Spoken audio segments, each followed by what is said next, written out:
Jamal is not answering.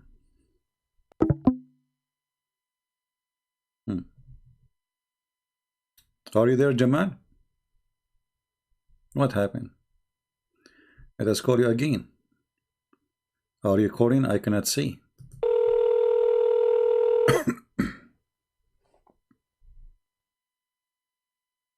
Hello? Hello? Yes, Mr. Jamal, how are you doing, my friend? Hi, I'm doing good. How are you? I'm fine. So what do you like to say to us about your religion? Go ahead. Okay, so first of all, I was just scrolling through YouTube, and I just came across your stuff. Like I've never seen you before.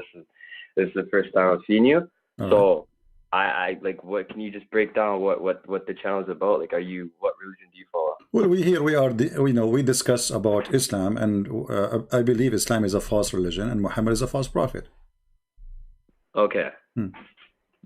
So do you? Because the way you're talking, it seemed like you're Jewish. Oh yeah, I'm a Jew. Sometimes I'm a Jew, but today is not Saturday. Okay, so Yeah. what are your claims? Your claims that the prophet Muhammad isn't a prophet. Well, when you say a prophet, can you give me a prophecy he said to make him a prophet? When you say somebody is a prophet, he prophesied. Give me, here we go, the Quran in front of me. Give me a prophecy Muhammad he said it's come to be true.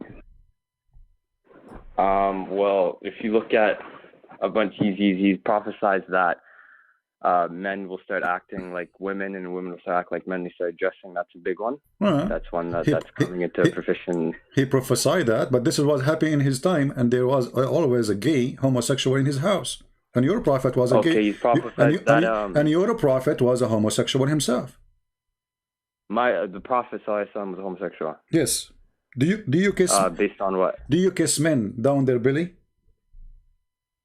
I do not personally, and I've never seen anything in either the Quran or the Hadith that all right, here we go. That says that. Well, this is your prophet hugging and kissing a man, exchanging kissing and hugging, and where they are kissing down their belly. Read carefully. Abu Abdul Rahman, etc., quoting blah blah blah. It's here. It said blah blah blah blah blah blah blah blah blah. Okay, and then it says while he was giving to Justin and was talking to the people and making them laugh, the prophet poked him under his ribs with a stick. He said, let me take retaliation. He said, take retaliation. He said, huh, you are wearing a shirt, but I am not. The prophet then he raised his shirt, and the man embraced him, began to kiss his side, and then he said, this is what I want, Messenger of Allah.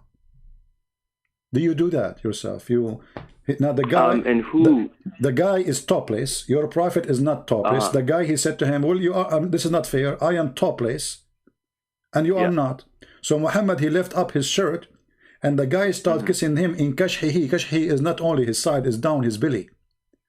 Okay. What kind of a practice? As you tell me, do you do that? You said to me you don't do that, right? Do men do that usually? And who is this narrated by? This is narrated. They have all the narration. It says here Sahih in chain, so you can't complain. Sunan Abi Dawood. Sahih in chain. Yes. It says by who? Because you sound like an Arab. So you probably know a bit more about the religion than the people in your comments. So you know that we follow a set people who can narrate hadith. So if it doesn't go back to, I can't name all of them. My friend. I'm 19. This is your website, my friend. This is your website. My website. I don't take too much from websites. When it comes to hadith, I take stuff from either. I don't take from website too. But we are in the internet. We are in the internet, and you are not sitting next to me, and we don't have the book, so we have to use a website.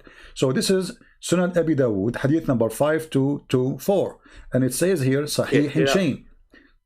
Sunan Abi Dawood. Abu Dawood, say that again? Yes, Abi Dawood 5224. All right? 5224. Yes. For sure. General behavior? The book, yes, general behavior. Book number 43. Wearing shirt, but I'm not the prophet, and raise his shirt and money grace. To kiss his side, and he said, this is kiss. Okay, so you are wearing a shirt, but I am not the prophet. Then raised his shirt, and the man embraced him and began to kiss his side. Okay, under his rib, so his side, so his stomach. So you at first said it was under the belly, and now I'm reading that it's okay, under the rib. So it's basically your midsection. Oh, yes, no. Kashha, we can go to the dictionary and see what kashah is, you know.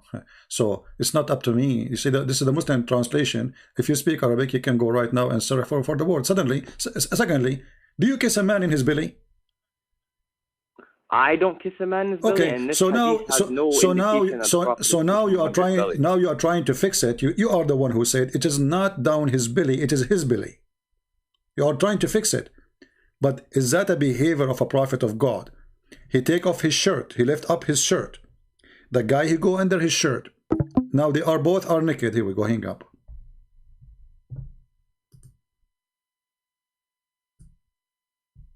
Where do you go?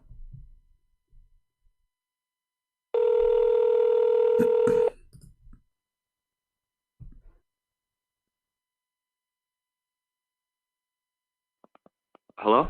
All right, my friend. We lost you. No problem. So my bad. Okay. You see, anyway, this is can be a problem for you if you want. Can be no problem. Here's your prophet. And maybe he's a crazy, what we can do. But let us say, for the sake of argument, was Muhammad a normal person? Was he a normal person?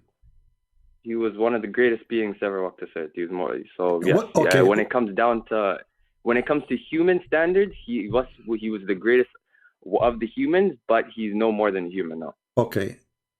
So what make him greater than a human standard? What? For his devotion to worship of Allah. What devotion? He made verses. And that's the only thing that Okay, let us see how much devoted he was. Was your prophet, did your prophet make verses in the Quran saying any woman she want to give herself for sex for him, and this is a privilege for him? The prophet actually had no verses in the Quran. No? No?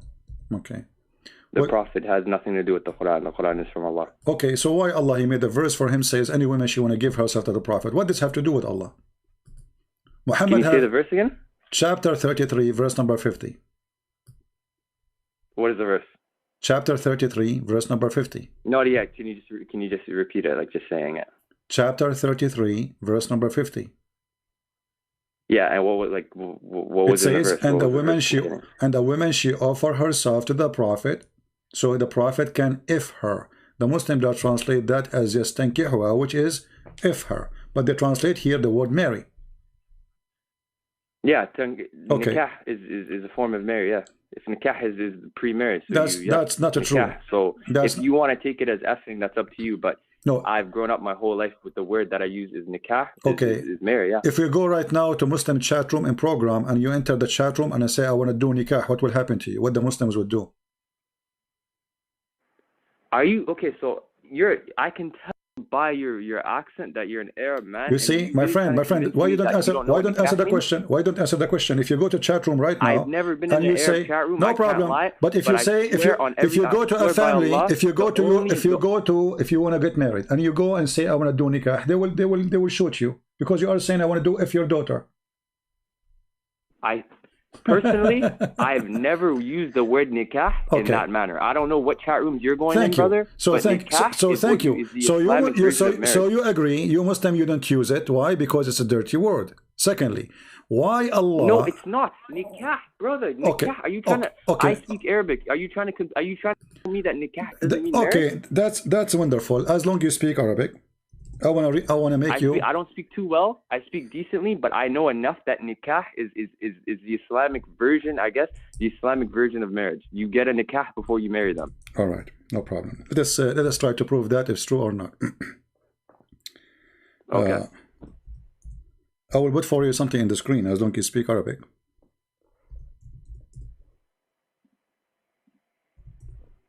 Give me a second. I don't have the stream open. Are you putting it on the stream? Just give me a second, I will put it for you. And I can give you the link even in Paltalk. You can click on it and open it. Just give me a minute.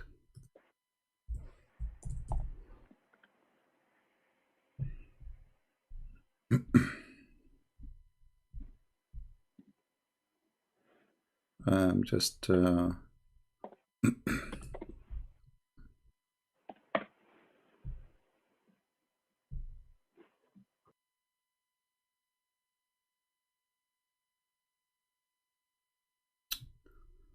Okay.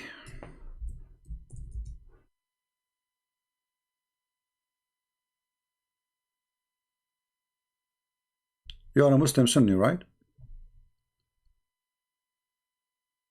Hello? Hello? Yeah, I'm a Muslim Sunni, yeah. All right, that's wonderful. And I think I was banned from your stream because I can't see it anymore, but why you are banned from my stream? I did not ban you. And you can see the stream anyway, even if you are banned in the chat. That doesn't make sense. I searched up Christian, can't find anything, but anyways, yeah. Let me open the tafsir. This is tafsir Al-Qurtubi. I will give you the link in a second. Your YouTube is Christian Prince, right? My friend, in YouTube, there's tons of it. Let me give you the link so you can open it. Maybe you close it by mistake. Let me give you the link for the broadcast again. Click at the chat at the window we are chatting in Paltalk. This is the link. Here we go. Oh, sorry. Okay, no, I have it open. It's right here. Oh, sorry. I gave you the wrong link. Okay. I've got the stream open now. It's good now. All right, no problem. Okay. Let us see. Let me give you the link for the reference.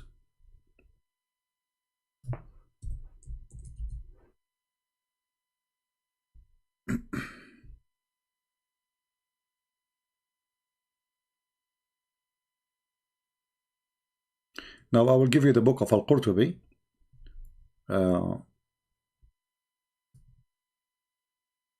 Here we go.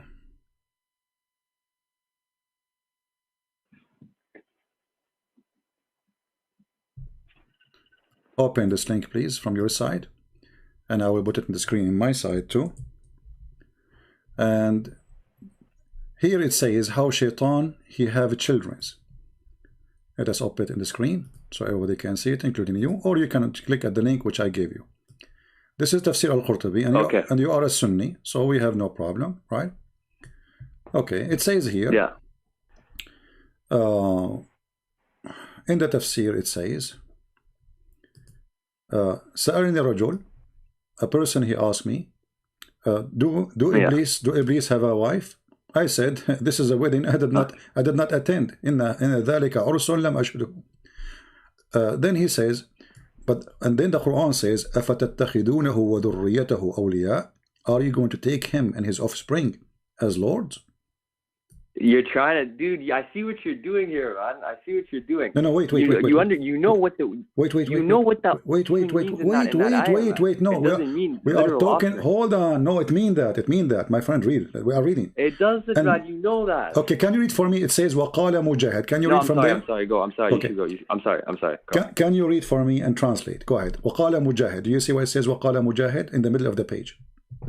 Okay, read it and translate, please. Where is this? From where? وقال مجاهد in the middle of the page. It says وقال. I see. وهو مذهب محمد من قرضته. قال مجاهد إن إبليس أدخل فرجه. قال مجاهد إن إبليس أدخل فرجه في فرج نفسه فباض 5 بيضات فهذا أصل ذريته. وقيل, read carefully, إن الله تعالى خلق له في فخذه اليمنى ذكرا وفي اليسرى فرجا فهو ينكح هذا بهذا. Translate. Go ahead. You translate it. I understand a bit, but not too well. Okay. So Allah he created for Shaitan a penis in the right thigh and a vagina in the left thigh. So he do nikah. By this to that, you said to me, nikah mean marriage. Shaitan is marrying himself now. So what this is hadith you're saying? My friend, this is the tafsir Al-Qurtubi, and this is Mujahid. This is a hadith from Mujahid. Mujahid, one of the great names in the history of Islam and companion. So he said that Allah created for Shaitan a penis in the right leg and a vagina in the left leg. And he do nikah, but to this by that. But you said to me the word nikah mean marriage. Is Shaitan marrying himself now? So What is this hadith called so I can search it up myself? My friend, I'm giving the reference. I give you the link. This is Al-Qurtubi. Al-Qurtubi, 10, page number 420. All right? And you can go to volume 1, page number 291 as it shown in the screen. This is not my website. This is your Islam port. This is Tafsir Al-Qurtubi. All right? As it is. I'm showing it in the screen. So according to your religion, Shaitan have a penis, because they are asking, okay, the Quran says, Allah said, are you going to worship Shaitan and his children? So the Muslims are asking, okay, but Allah, he sent Shaitan alone to the earth. He don't have a wife. Adam have a Eve. Shaitan he don't have. So your prophet, he come with the solution that Shaitan have a penis in the right leg and have a vagina in the left leg. So when you want to have sex, you do nikah, he do shake this with this, and he enter this into this. This is nikah. Nikah, it's mean to F. So when you say to me the word nikah mean marriage, well, here we go. This is your Islamic books too. It says that he is doing nikah to himself.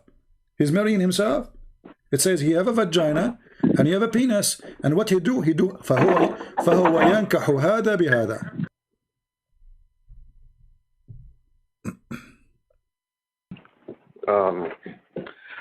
Okay. Clearly you've had this one set up for a bit. I don't have anything. I don't have any knowledge on this. No problem. I respect your honesty. So let us go back to zero. Forget about everything we said about the stupid things. I mean, this is stupid. Don't you agree? Shaitan have a penis in the right leg and vagina in the left leg. Personally, I've never heard about this. No problem. Tell me something you heard. What make you said Muhammad is a great person. He's great in what? He's a prophet. Is he a prophet? We lost him again.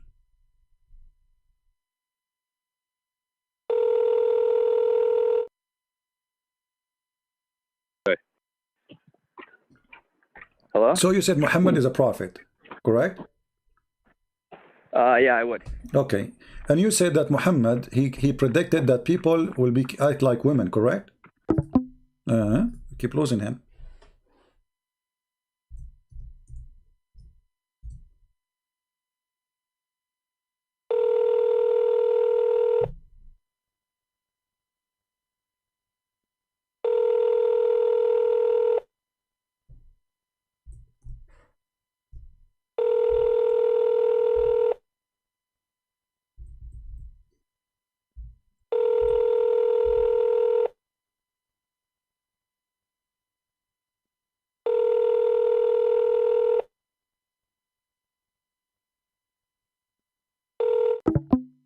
He's not answering.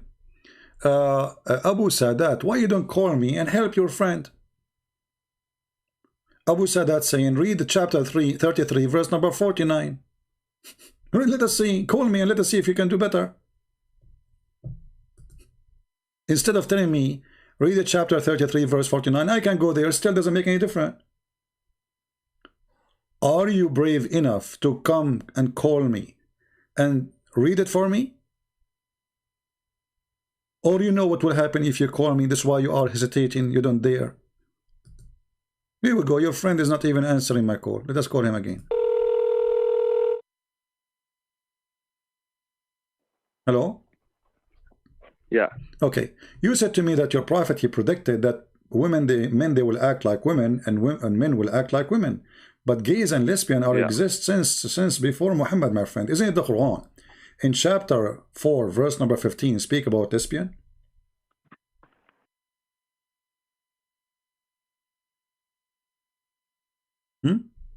Hello, can you give me a second? Yeah, sure, no problem.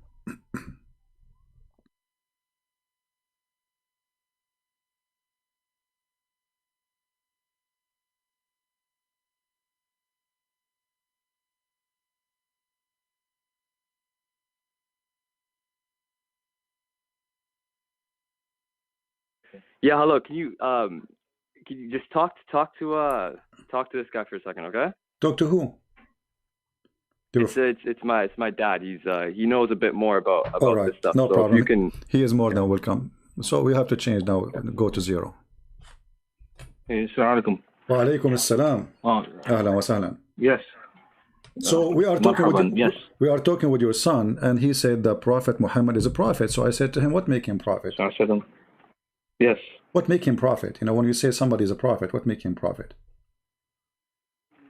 What made him a prophet is the message that he got from Allah.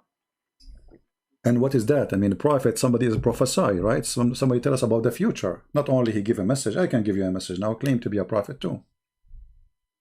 No, you have to define a prophet. What does a prophet mean to you? Because a prophet is not what it means in English. A prophet in English is someone that prophesizes what happens in the future. But in Islam, that is not the definition of a prophet. So what is in Islam then? In Islam, a prophet is a Nabi, and it's different from the English meaning of the word prophet. My friend, the word Nabi in Arabic, it's coming from the word tanabba'a, which means he tell the future. Yes. He told the future, so it's the same. No. It does not mean that he tells the future. So this is khata. How? It comes from the word naba, khabar. Okay. It comes with a khabar. It comes with a khabar with the information. No problem. So we can say, okay, so I can understand from you right now, according to you Muslims, Muhammad is not a prophet. Muhammad is a news teller. No, the Prophet ﷺ is a Nabi. He's exactly. Not. If we're going to speak in English, English was not the language that the religion was revealed in. We speak in Arabic. No problem. But you just told me the Prophet is a Nabi. But you just told me that he don't tell the future. So he tell what? He tell just the news, correct? The news both about the past, the future, and the present. Okay, but if not just the future. But if nobody tell you what is going to happen, if nobody knows what will happen in the future, that is a prophecy. If he is telling you what will happen in the future. See, you're mixing two things. You're using both English to defend your point and Arabic at the same time. You have to pick and choose. Right. The religion was revealed in Arabic. No problem. In Arabic. Okay. The khabar is what came before and what is present and what is coming in the future. So it is not the prophet that he is telling us just about the future. He's telling us about what happened in the past, about the past nations as well. So you cannot just use one language to define and say he's not a prophet. No, we're not speaking in English. The prophet is a Nabi, Nabiyyun min Allah, Mursal. So you have to we have to, in order for us to have a discussion, we have to be on the same page from the beginning. We are not on the same page. You're saying a prophet, meaning he's telling just news. Okay, so what? So what Muhammad told you to make him a prophet according to you? Like what? He received the revelation from Allah. That is what made him a prophet. Okay, what is the revelation? What is the revelation he received? You don't know the revelation? Yeah, what revelation? What he did? The Quran. What is the Quran? What is the Quran telling us? The Quran is telling us about, it guides us towards the straight path. It tells us about what happened in the past. It tells us about what happened at the time of the Prophet ﷺ. It tells us about what will happen in the future. Like what? Give me an example. Have you heard about the Ad and the Thamud? Okay. Fir'aun? All these people before us. Okay. Wal-Mu'tafikat. Okay. So I heard about them, but nothing Muhammad told me is true. As an example, I will give you an example. You're jumping. No, I'm not. You're jumping from. You're asking me a question, and then you're coming to your own conclusions. No, you asked me. No, you said, what did Muhammad tell you about? And I told you Muhammad told me about this and that. Okay, then you say nothing that Muhammad said was true. No problem. Tell me about something Muhammad he said it's true. About Fir'aun. Was Fir'aun not true? No, Fir'aun is not true because Muhammad he thinks Fir'aun is a name of a person, his family. This is his family. The Alu Fir'aun. No. That is your understanding. No. Okay, let us see. The Fara'ina is well known. Even there's only one pharaoh or many pharaoh? Many Fara'ina. So why your prophet he keeps saying Ala Fir'aun? Do you know why? Why? Because Musa was sent to one Fir'aun. He was not sent to all of them. Oh, okay, but he That said is the reason. But he said that's exactly what I'm saying. So if he sent only to one, then he should not say no. But see, you asked me a question. You said, tell me something. My friend, no, hang on. Okay, hang on. What al mean? You told me. What al you mean? said no. Hang on. No, see, you're jumping. You asked me a question. You said, tell me one thing that your prophet said that was true. Yeah. I said Fir'aun. No now problem. you jump into another thing. My friend, the word Pharaoh is existing in the Bible a problem. too. My friend, it is a problem. The word Pharaoh, the word Pharaoh exists in thousands of books, including the Bible. No. That was not your question. Stick to your question. My you question asked me one is, question, let me repeat and my I question. answered your question. Okay, let me repeat my question. You asked me and then you jump to other questions. Okay, I will make it simple. If you're going to ask me questions, I will make it simple. Then give me the courtesy to answer the question. Can I make it simple? Can we make it simple? No, you cannot. Why you not? know why? Why? Because you have an agenda. Okay, I have an agenda. Me, you say what you say to me. What was the thing that the Prophet ﷺ received? What made him a prophet? I answered your question. You came with another question. I answered your question. No, you come with another question. What did the Prophet say? There's a mistake here, my friend. So you don't want me. So you don't want me to report the mistake. You don't want me to report the error to cover that Muhammad is a false prophet. Okay, let me ask you. Which one Allah, according to Muhammad, which one Allah created first? The trees. I answered this, and then you come with another question. No. I'm not coming with a question. You are saying to me, Muhammad. Here we go. He will run away. He ran away. Hang up. Okay, here we go. Here we go. Run away. He said, "You have your religion. I have mine." What a brave man. He said here, "وَنَجَّيْنَاكُمْ مِنْ آلِ فَرْعَوْنَ." How you say Al Faraon? In the Quran it says Al Musa, Al Faraon, Al Ibrahim.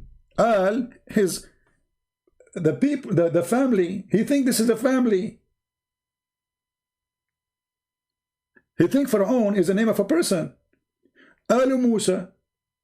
Al is not a word mean that. Some people who don't speak Arabic, they say Al mean that. Don't be a fool. Al here mean the family.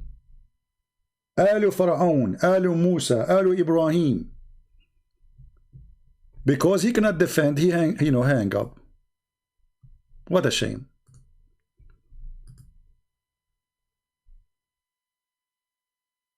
No, this is not, you change the question. I'm not changing the question.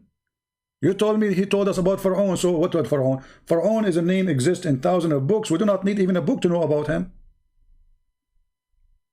I mean, who do not know about the Pharaoh?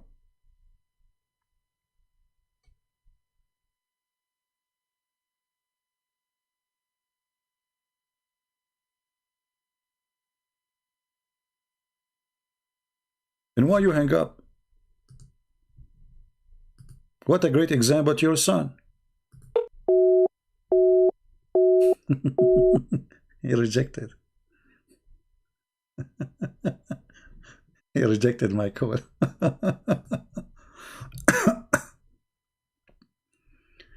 If you search for the word al, copy the word al.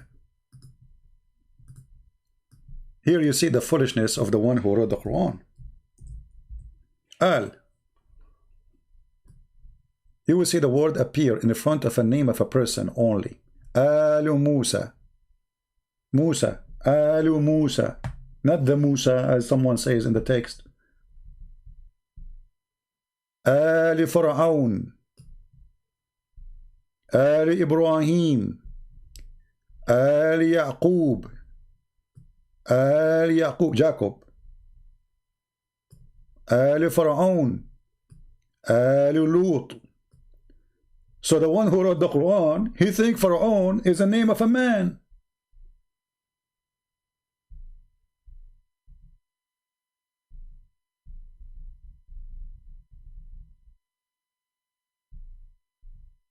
Do you see it? How many al always the word al repeated before a name of a person.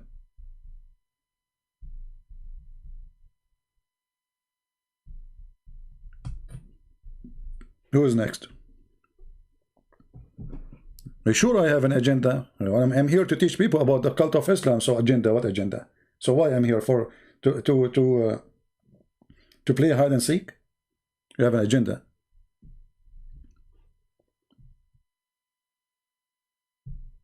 And the second I ask him, okay, what kind of God? I mean, what kind of God do not know which one he created first? The trees or the stars? He ran away.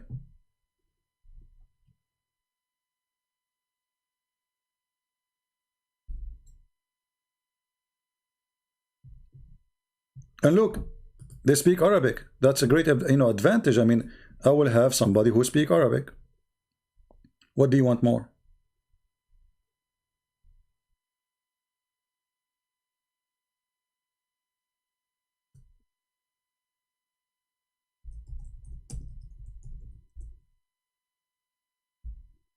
They speak Arabic. If the Arab don't dare to debate me, who's going to debate?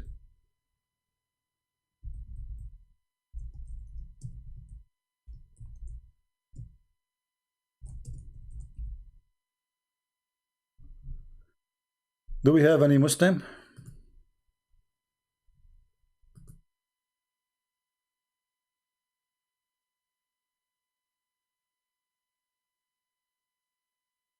Anyone?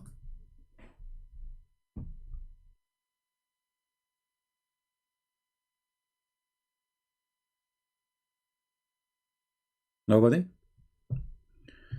All right. Well, what a drama. I feel sorry for them. Muhammad is a prophet, but he is not a prophet. It's not like in English. Quran came in Arabic. Okay. So he's a prophet? No, he's Nabi. What Nabi mean? Naba'a. What does that mean? News. Okay. So what the news mean? He tell you about in the future and the past. But this is a prophet.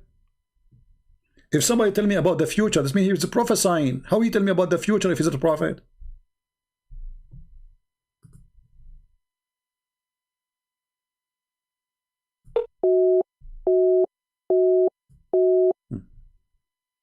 Well, I'm calling him.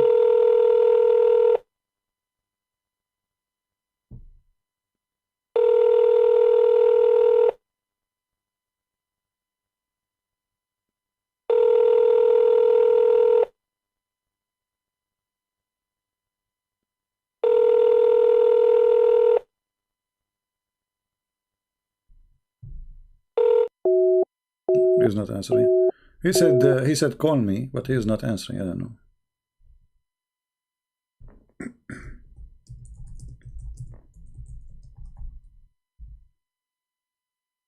Let's try again. Hello? Hello? Yes, Jamal. What happened? Why your father hang up? I don't understand. Okay, so because it's actually true, bro. You keep going back. He answered one question, and you're trying to find just little things and stuff. When you brought up four questions and he answered four questions. No, he is the one who mentioned Pharaoh. So I said to him, how you say Pharaoh? Okay, the Pharaoh part. You speak Arabic, right? Yeah. You do.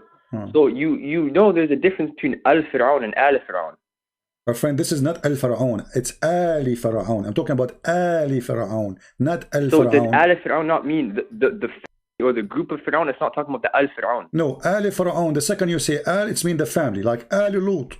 Ali Lut, Ali Yaqub. Okay, so the family of Jacob, correct? Ali Yaqub. Yeah. Okay. So when you say Al Fir'aun, that means Fir'aun is the name of a person, because you say Al Lut, Al Yaqub. No, I'll tell you. Though this is the thing. If it would have been Al Fir'aun, that means the family of the Pharaoh. Okay. So yes, let us see. Al Fir'aun is the family of the Pharaoh. And that's wonderful. Okay, the family of Pharaoh. I don't speak too much Arabic, but I can understand that as well. And I know you know that as well. Okay, hold on. This is chapter 15, verse number 59. It says, Ali Lut, the household of Lut, correct? But Lut is a name. Fir'aun isn't a name. Exactly. So Muhammad, he is using Al before a person who is not a name. So he thought it's a name. That's why he used Al Fir'aun. You cannot say Al Fir'aun if Fir'aun is a title. You don't say Al al-Malik. You see always the word Al appear before a singular name, a name of a person. So Al Yaqub, Al Ibrahim, Al Musa, Al Lut, Al etc. So all of those are family of an individual person. His name appear after the word al. So when you say al Pharaoh, you're a prophet, you think Pharaoh is the name of the person. Example, you know what's actually really funny? Chapter 28, verse number 8. Did your prophet says and the Pharaoh? Did he say and the Pharaoh, or he said he said Pharaoh wa Haman? You know what's funny? You know, this is crazy. Okay, listen, I actually watched a video about this not too long ago about the use of the term Fir'aun, and it's funny because all the so-called the word Fir'aun, you can search this up, and if you are as intelligent as you're saying, and you're talking to these people, you'll know as well that the term Fir'aun only came after Musa. The word Fir'aun, meant the house of the house of the king that lived there. You know that, right? Hold on. So this is additional proof that Muhammad is a false prophet, because when he do not know the name of the king, what does that got to do with anything? Hold on. When he do not know the name of the person, he called him a king. When he knew the name of the person, he called him Pharaoh. So he think this is the name of a Pharaoh. Look with me. It says here, chapter 28, verse number 8. It says. But you're just coming to that. You're coming down to that conclusion yourself, bro. My friend, if a Pharaoh is a title, shouldn't we put the word "the" before it? Al Pharaoh.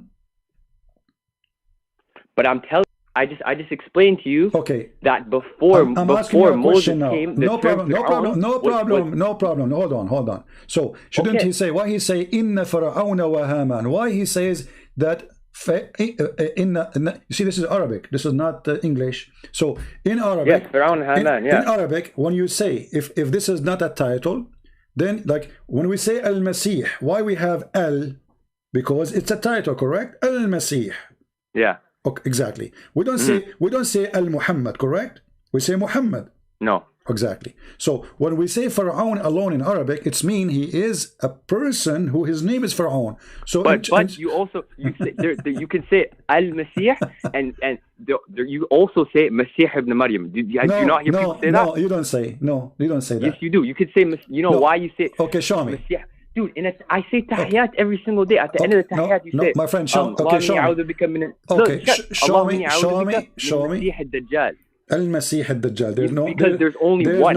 If a term is solely dedicated towards you, then it's not the version of that. It's just the term is dedicated towards you. Yes, so look what you just said. If it is only one person, we say Al, correct? No. You just said that. You said because he's a Messiah. Yes, listen, yes. Also, but if the term is solely dedicated towards you, just like Fir'aun was, Fir'aun is before him. They weren't Fir'auns. The word Fir'aun was only used towards them towards the kings of Egypt after Musa. Before that, Fir'aun was used for. Right. My friend. As long you mention to me Ad-Dajjal, what is Al-Masih Ad-Dajjal mean? Masih Ad-Dajjal is the Antichrist, the fitna, the greatest fitna, the Masih, the anti, He's Antichrist. Why he is not anti-Allah? Because he's going to claim to be Isa alayhi salam when he first comes. And why he will claim to be the Messiah? What that will do to him? Because the Muslims and the Christians are both waiting on the return of Isa alayhi salam. So I don't know personally his agenda, personally, but it would make sense that you off the beginning, that's how you gain the most followers. Okay, is it true that Allah, he looked like the false Messiah? Very, very wrong. I've never heard that in my life. Okay, what if I show you the reference right now?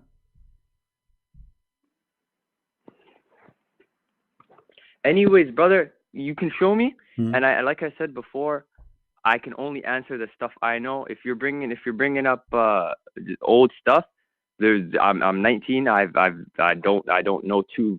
I haven't done my studies yet, but I'll try my best. So why your dad he hang up? Why he don't talk to me? He is the older man. You can sit next to him. My dad because he and I understand as well, man. Because he's seen people like you. And like it's a thing where you ask one question, and as soon as you get it done, it's okay. Then the next one.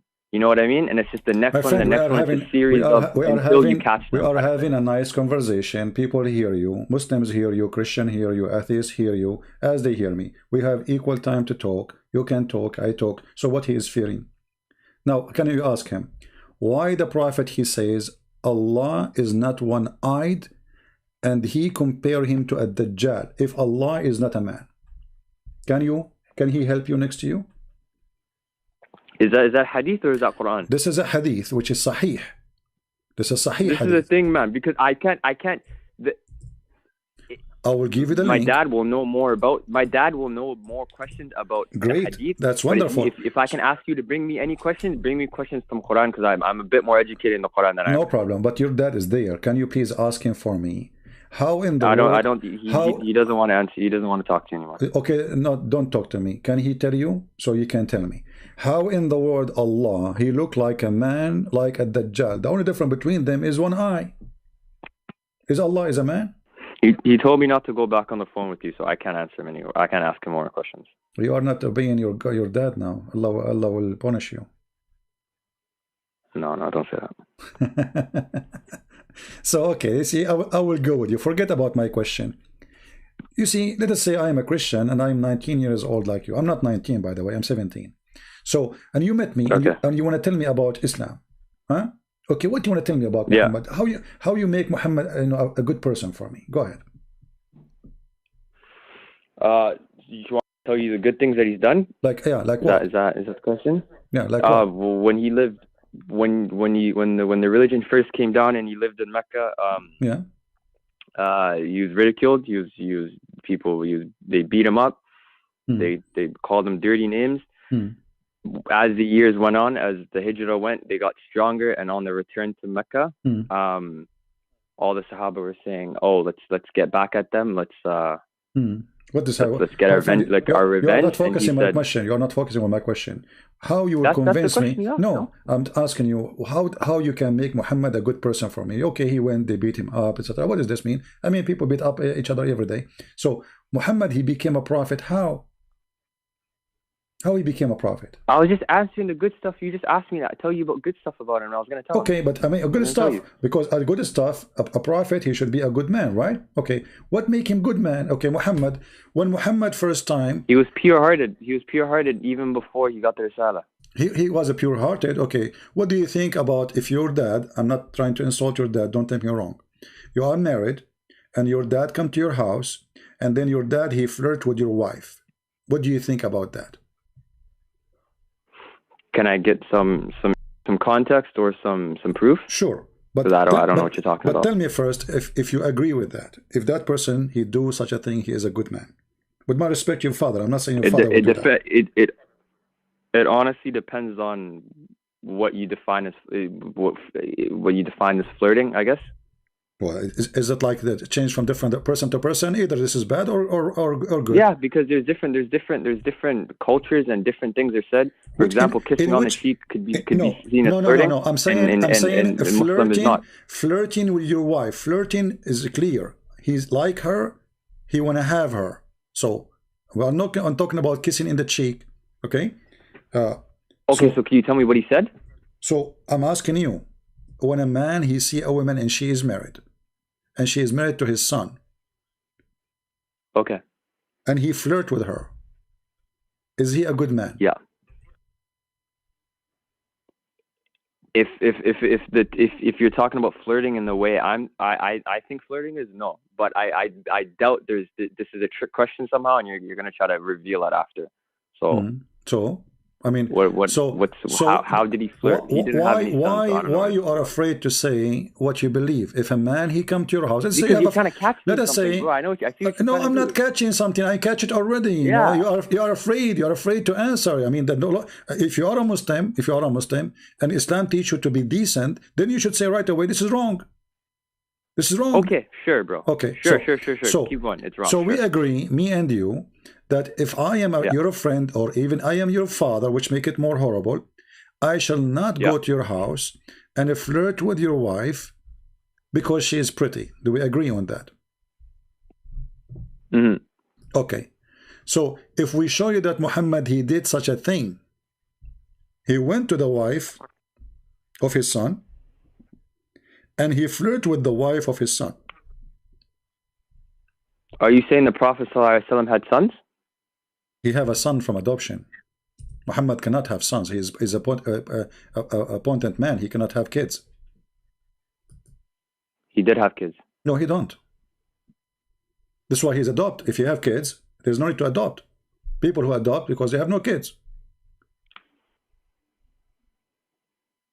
This is tafsir. So he didn't have any girls. He don't have anything. He don't have kids. He don't have daughters. Those are daughters of Khadija from previous husband. Khadija, she have two husbands before him. All right. Now, if we go to book Al-Qurtubi, and I will put it for you in the screen, and this is volume number 14, page number 190. It says here, and you speak Arabic and your father speak Arabic, he can sit next to you and he can laugh at a man you claim, and he claim that he is the most wonderful person in the history. He come to his son when the husband is not there. I mean, why you come there when the husband is not there? So it says here that the Prophet Ata Zaydan yawman yatlubuhu. So he came to Zayd one day seeking him, and he found Zainab, and she was white, and she was big and beautiful, from the most beautiful women of Quraysh. Fahawiha. Tell me what hawiha mean. Do you know? I don't. He loved her. He loved her in a lost way. Hawa is air, like air. So he fell into her air. He's lost, not love. This is a lost. What kind of a prophet? He go to his own son. He see the wife there, and right away she's standing, and it's in the same page later we will see that she was wearing sexy clothes, and the wind. So you're talking about Zainab? Zainab, yes. Zainab, yes. So is Zainab? Who's the son? The son is Zayd. And who's Zainab? His wife. So, Zayd's wife. Yes, and Zayd is the adopted son of your prophet. So when your prophet, he found her, he saw her. And so Zainab isn't the daughter of the Prophet ﷺ? No, this is Zainab bint Jahsh, the daughter of the donkey. This is a different one. So this isn't Zainab. This is not Zainab bint Muhammad. No, okay. Muhammad don't have children, my friend. I just told you. Anyway, this is why he adopted. So listen carefully. So you go to your son, you adopt him or not. Let us say he's a friend. I mean, what kind of a person? He go to his friend house. Imagine you have a friend or you have a cousin. He come to your house and he flirt with your wife, and it says, and he fell into her. He want to have sex with her. Fahawiha. What kind of a prophet he is? So what kind of hadith is this? Can I see it? This is Tafsir al-Qurtubi, volume number 14, page number 190.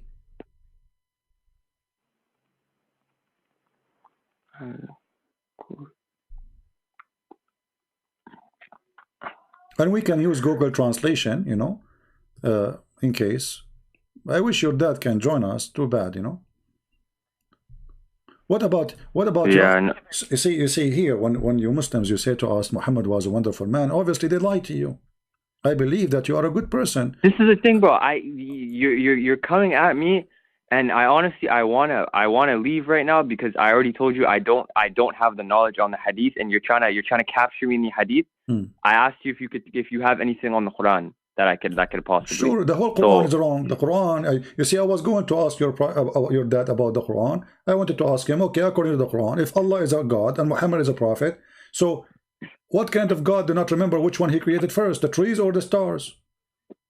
I mean, have you ever heard of somebody he built the world? Second, my bad.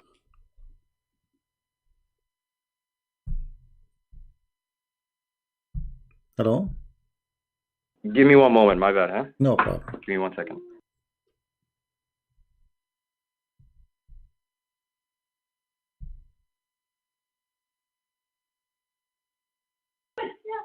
I'm sorry, just give me like 20 more seconds, eh? No problem, no problem.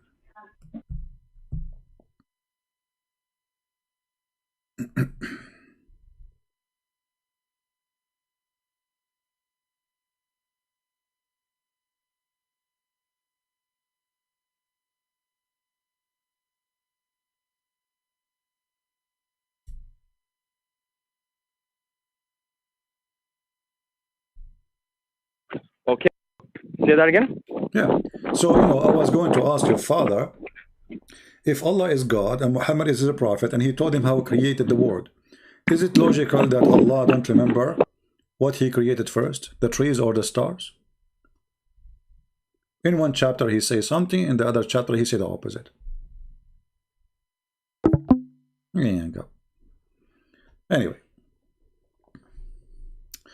I was going to continue with the comment, but maybe we will continue again later because it is getting late.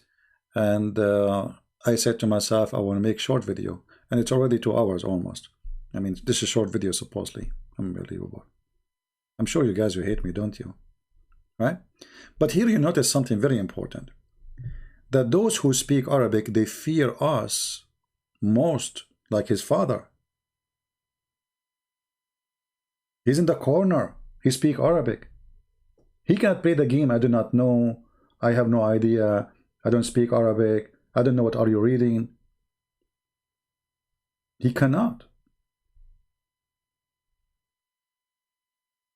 He right away told me, you have an agenda. Well, for sure I have an agenda. So what?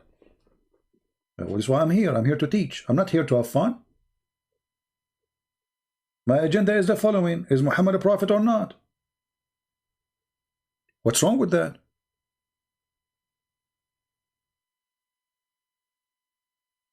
And because you could not prove that he is a prophet, you hang up and you run away. The son is better than the father. The son is more brave. The father, he acted like a kid. We did not insult him. We did not say a bad word to him. We speak to him nicely. We call him Mr. Nothing, I mean, there's no reason.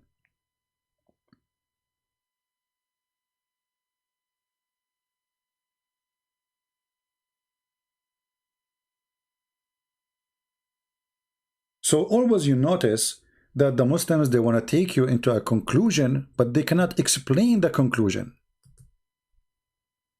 Have you ever heard of such a thing? You want to give me a conclusion without a proof of it? He's a prophet, that's it. Don't ask questions. Like, why is a what make him a prophet? Because he's a prophet. But what make him prophet?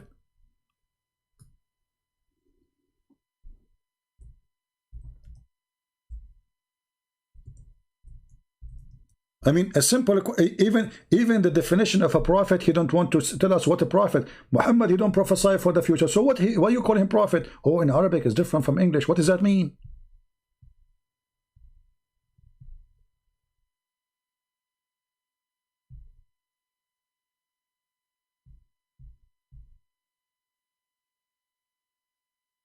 I mean, what does that mean exactly?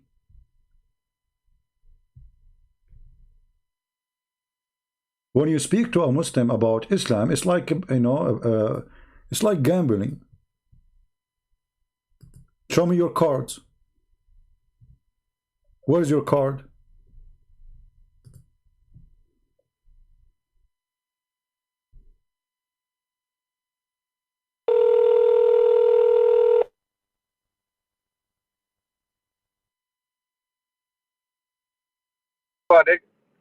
Hello? Yes, my friend. Hello, hey, I'm back. Okay. Yeah. So what do you think about Muhammad? He saw the women, and then after he saw her, do you know that in that story, Allah, he made a miracle for Muhammad about it? I don't know if you know that. He made a what? He made a miracle. A miracle for him. What was the miracle? Well, after Muhammad, he liked this woman. Each time her husband, he tried to sleep with her. Excuse my language. I'm just reading what is in the book. Allah, he made the penis of the husband. Say that again? Allah, he made the penis of the husband swell. What do you think about this miracle? Did he? Do that? Huh? He made the penis of the husband swell. Yes. When? Can you say that again? Yeah. Well, Muhammad, he came to the house of Zayd. He saw his wife. She is sexy, and you know it. Then he flirted with her, and he liked her, and it says fahawiha, which means he fell into her. He want to have sex with her. And since then, each time the husband, Zainab, she said, he tried to have sex with her, Allah, he made his penis swell.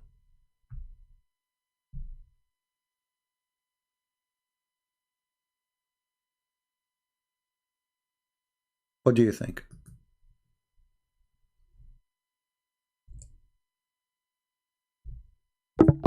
I don't know.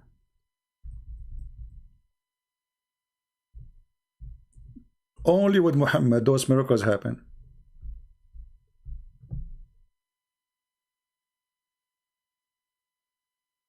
Only with Muhammad.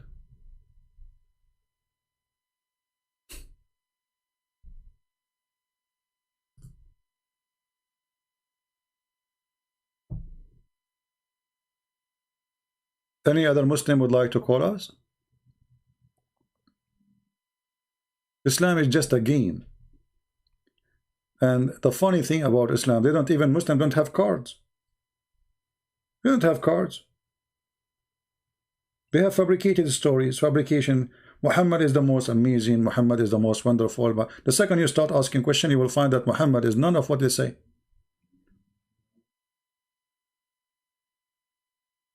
Watching cartoon is better than, you know, listening to Muhammad's stories. I mean, the guy, he liked the wife, and then Allah, he made the penis swell. What is that?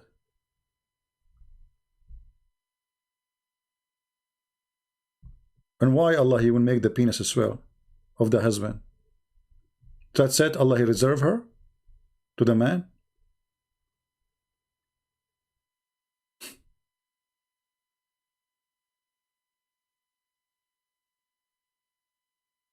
Where is the decent man? Where is the good man? Muhammad was the most decent man. Muhammad, where? How?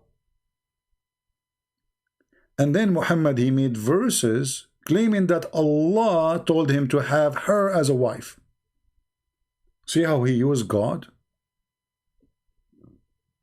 God in Islam is just a, you know, a vendor. You know, he's a vendor for the desire of Muhammad. This is why Aisha, she said, Inni ara rabbuka yusari'u ila hawaka ya Muhammad. I see your God. He rushed into your desire, Muhammad.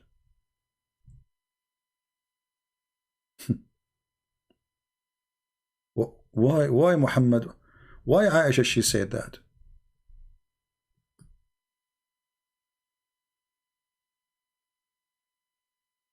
Why God, he rushed into the sexual desire of Muhammad? What is the connection between God and Muhammad private part happiness?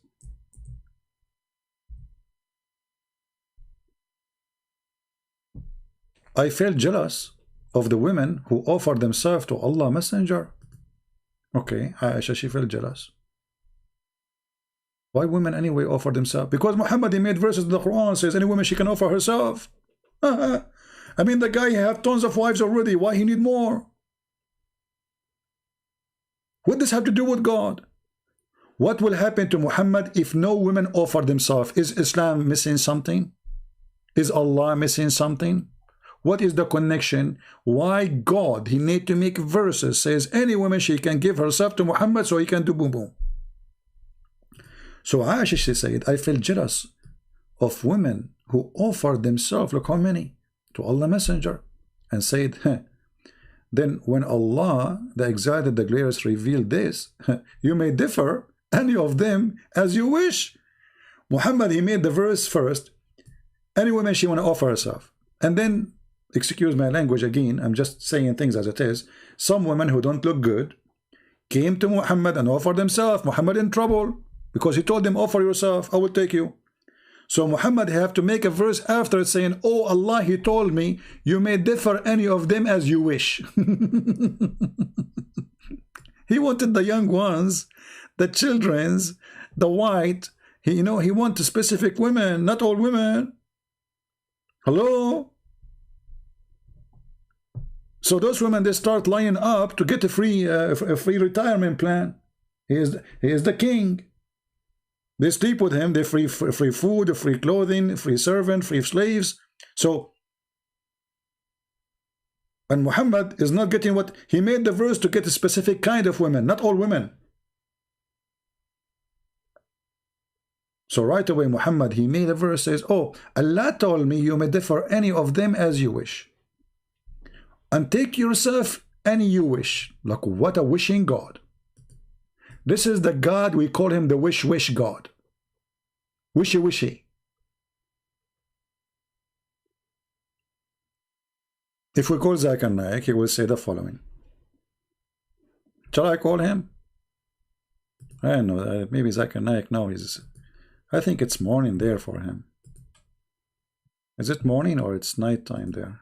I think it's morning, right?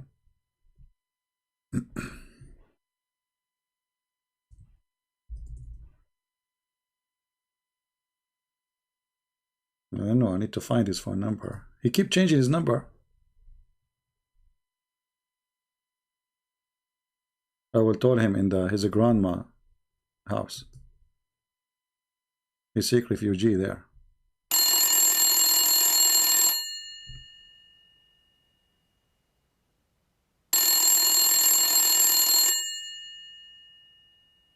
Christian Prince, hey, don't call me.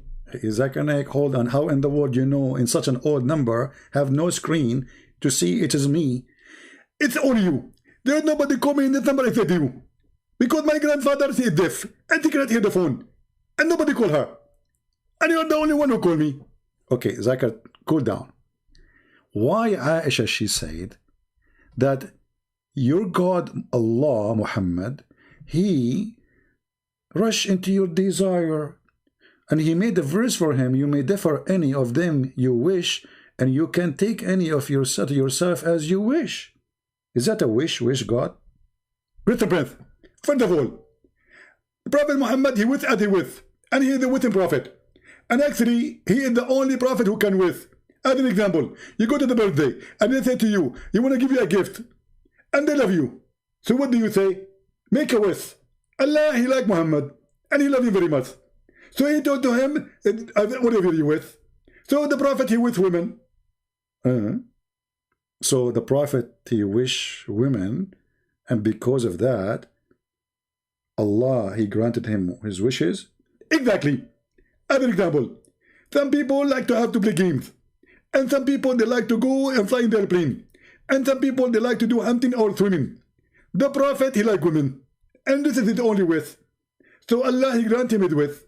Okay, but why he said to him, you may take any one as you wish, and you differ. What is this differ thing? I will say with you. First, because you are a Christian, you are stupid. You are stupid. 1 + 1 + 1 is equal to 1. Stupid people. You are stupid Christian. 1 + 1, 1 because you have wrong mathematics. Okay, but what does have to do with my question? Exactly. So I'm going to explain to you. So if Allah, he said to him, take any woman as you with, she offer herself. And then there are some women, they are not good looking. And they start coming to you. What do you do with them? You tell them sorry? You cannot do that. So Allah, he make a verse saying, the prophet is not sorry, I am sorry. For I made a verse saying to you, you can offer yourself. I meant a beautiful women, not you. So here the prophet, he looked clean. So nobody complain from him because it's Allah who said that to him. Oh, you know what? I never thought about it this way. Because if the prophet, he said to them, I don't like you because you look bad, the women, they will be sad, right? Exactly. Christian Prince, subhanallah, you are getting better. After starting talking to me. Zakir Naik, for sure, I'm learning from you. But don't you think Allah now is offending the women who don't look good anyway? Because he said to them, tell them he allow me to differ any of you, which means at the end of the day, it's Muhammad who choose who he would like to sleep with her and who he don't like to sleep with her. Exactly. But in this scenario, he get a license from Allah. It was not up to him. But it says here as you wish. So it is up to him. Exactly. It is as he wish, but as the wish of Allah at the same time. So Allah and the Prophet, they wish the same. Zakir Naik, I have to admit, you are the best wish scholar. Thank you for answering my phone call. First of all, it's not me who is talking to you. It was Jibreel speaking with me. You became a prophet, Zakir Naik? I didn't say that. But I received inspiration. And I was able to get you busted. Especially when I said to you, 1 + 1 + 1 is equal to 1. Stupid Christian. Oh, okay. Well, I don't know what to say to you about the 1 + 1 + 1 because we don't have this in our belief. Do you? Christian Prince, don't you Christian believe in the Trinity? Yeah, Trinity is one God. Exactly. So how three-person? It's one God. Crazy. But isn't it God is the one who can do anything? He can be anything. Are you going to tell God what he can be? First of all, I'm not going to tell God what to be. But we have logic. Ah, you have logic. So it's logical that Allah have two hands and the right side. What is that logic? What do you think? Why Allah he play tennis? Right side tennis only? Why he have two hands and the right side? Allah knows best. Why Allah have a shin? Allah knows best. Why Allah have a mouth? Allah knows best. Why Allah he changed his shape? Allah knows best. So how come in the case of your Allah you don't complain, but in the case of my God you want him as you wish? Question Prince, are we going back again to the word breath? I'm so disappointed. We start with and we end with. Assalamu alaikum. Okay, bye-bye. Hang up.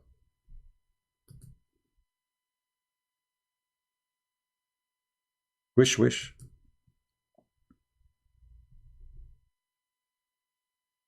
One wish. We will take one last time call. Jamal is asking me to call him. Yes, Jamal, do you have to say something to say? But I'll tell you what, man, that stunt you pulled right now is very disrespectful, because me and you both know that's not Zakir Naik. Oh, okay, this is not Zakir Naik? That was you making an impersonation of him. I've seen enough Zakir videos to know that was complete BS, man. I'm surprised. And you're doing this scheme right now where you're just trying to get the come on, bro. So you get me busted now? You're completely busted, man.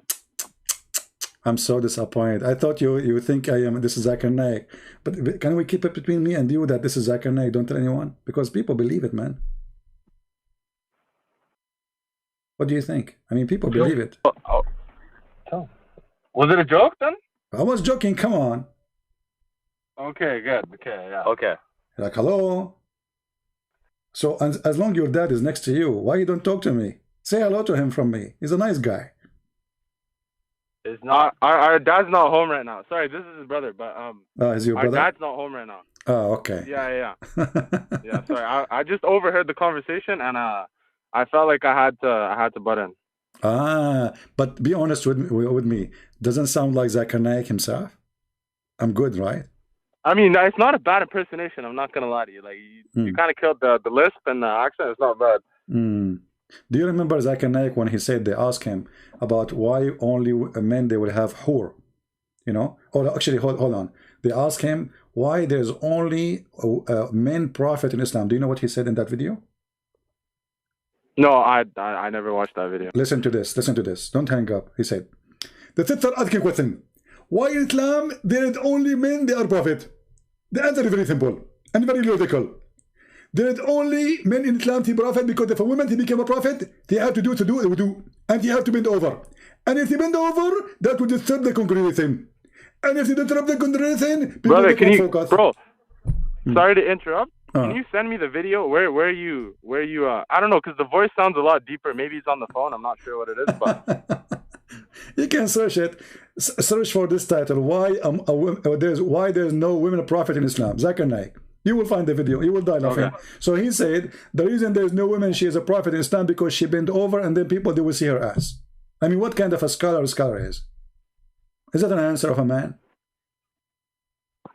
So are you talking about why they can't be prophets, or why? Yes. Because why? I'll tell you what. Yes. That specifically has to do why they can be an imam or not. No. Why she cannot be? No. My friend, the question was. That's why women can't lead prayers, brother. Not because not prophet. No, this is they not. Can't lead a prayer because they can't be in the front row bending in front of a. It's not up to you. It's not up to me. This was the question and this was the answer. And let me search for the video. Why there is no women prophet in Islam? Zakir Naik. Let us see. Oh, here we go. We found the video. Are you gonna play it? Let us see if I can play it, because sometimes there is copyright over videos. You know. You know how it is. Let us see. Let us skip the commercial. And then we go to... Why are there no women prophets in Islam? If by prophets you mean that a person who receives the message and who acts like a leader to the people, then I can say for sure that in Islam we have got no women prophets. And I think it's right, because if a woman has to be a prophet, the Quran clearly states that man is the leader of the family. So if the man is the leader in the family, how can he lead the whole people? How can a woman lead the whole people? Come to the second part. A prophet has to even lead the congregation prayers. And as I said earlier, that there are certain postures, like Qiyam, Ruku, Sujood, standing, bowing, and doing the Sujood prostration, which if a woman prophet does, the congregation behind will get disturbed. Did you hear it? So if she's a prophet and she's bowing down, then all the Muslim will look at her ass. Did you hear it? Okay, I couldn't hear it, but I went through the exact same video. Number one, I don't want to get into technicalities because that's really not the point of what we're talking about here. Yeah. But the acoustics are completely different. But regardless, I went through the video, and what Zakir Naik is essentially talking about is that there are different socioeconomic and gender roles that women have, contrary to men. And like what? You know, given that time, like what? Like what? 1500 years. Like what? Sorry? Isn't it Muhammad was working? For example, isn't it Muhammad was working for Khadija? Sorry? Wasn't Muhammad working for Khadija? Working for her. That's pre-Islam. Okay, so pre-Islam women, she was strong. She is a leader. She gave order to Muhammad. After Islam... You're giving me the example of one woman. If you were to give me the average woman... not the average. No, not the average women. Women in Arabia, they were really powerful and they are strong. And even they have a queens. And if you go, you search not only the Arab, even the Aramaic, even the Egyptian, they have a queens who rule. So any woman, she have money, she have etc. She became a leader. Very simple. There's a woman... And yet the leader of the Quraysh were all men. No, there's a woman, her name is Qurfa. Go and check your prophet. He killed her in his time. She's so how many men relative to women would you say? My friend, we understand. It's a society of men. But the answer is stupid. I mean, so the woman, she cannot be a prophet because of her ass. This is the thing. You're bringing up a general point, and you're sorry, not a general point, a specific point, and you're overlooking the whole... I am not the one who brought it. I am not the one who brought it up. It is your Zakir Naik. I'm just saying to you what he said. In the video? He just said that, you know, in the video. Go to the minute. And here's the thing, you're taking that completely out of context. What? He's referring... No, he said, okay, when the woman... Let me play the video again. Watch the stream. He said clearly that the women, she have to lead the congregation and she have to do certain things like sujood. And she should do that. That would disturb the congregation. What? Well, because what is going to disturb the people behind if a woman, she is doing sujood, bowing down? You tell me. What will disturb them? Was that the only point he made on that problem, or were there other points? He made 2 points. He says the man is he made 2 points. He made 2 points. He made 2 points, but both of them are funny. Both of them, my friend, both of them are funny. Let me tell you why. Because tell me what they were first of all. Okay, he said that the Quran says that the man is the leader of the women. He said that. Do you agree with that? Is the what? Is the leader of the women. Yes. Okay, so just say both points, okay? All right.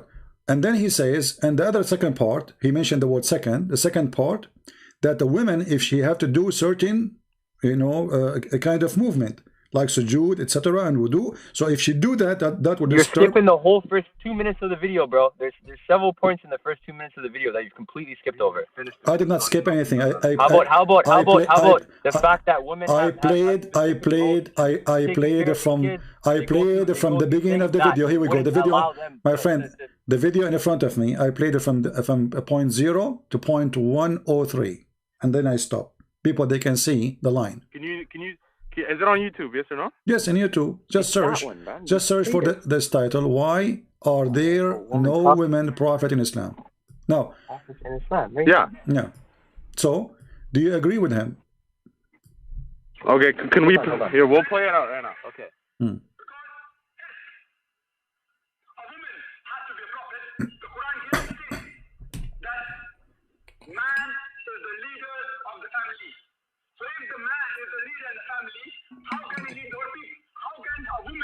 Okay, so that's your first point, okay? Hmm. Okay, so you played till a minute, you played till 3 minutes, but you skipped point at 1 minute? Yeah, I stopped Let's at play 1 that 3 point, because okay? he finished. The rest is just... Hold on. Yeah. The rest is...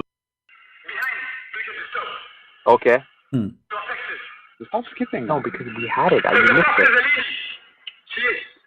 And if she gets pregnant, but natural, she will not be able to do her duties for a few months. Okay. So there's one biological factor that you, for some reason, you just didn't want to bring up just for convenience sake. What is the biological factor? What is that? What is that? That a woman number... Here, play it back. Can you hear it? Yeah, he said if she do sujood and wudu.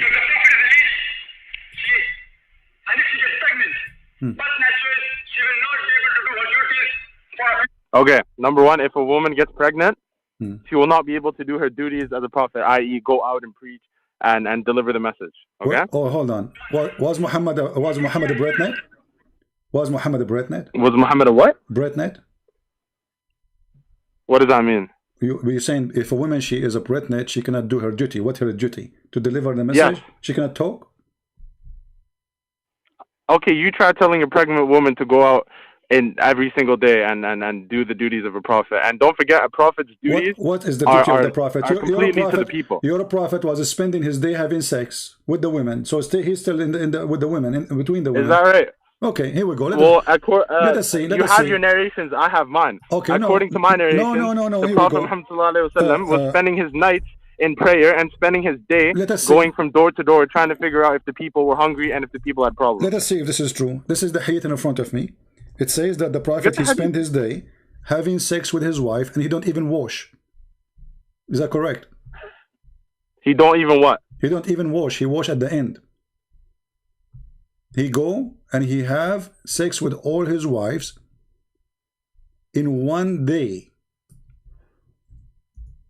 Yes or no? Is that a duty of a prophet? A prophet who have no time except to Allah. Why he have too many women? Read with me hadith. This is Al-Bukhari.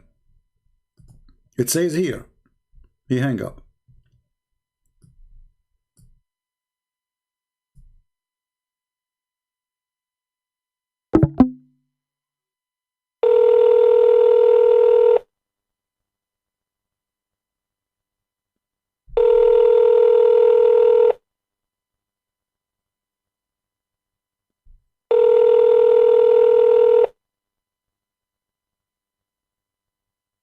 Guys, if you have a black screen, just refresh your page. Refresh your page if you have a black screen.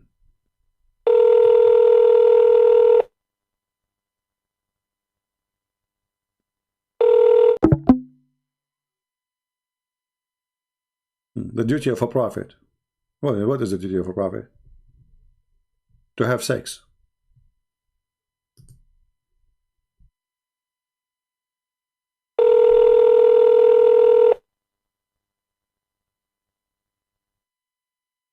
All right, Jamal, you hear me?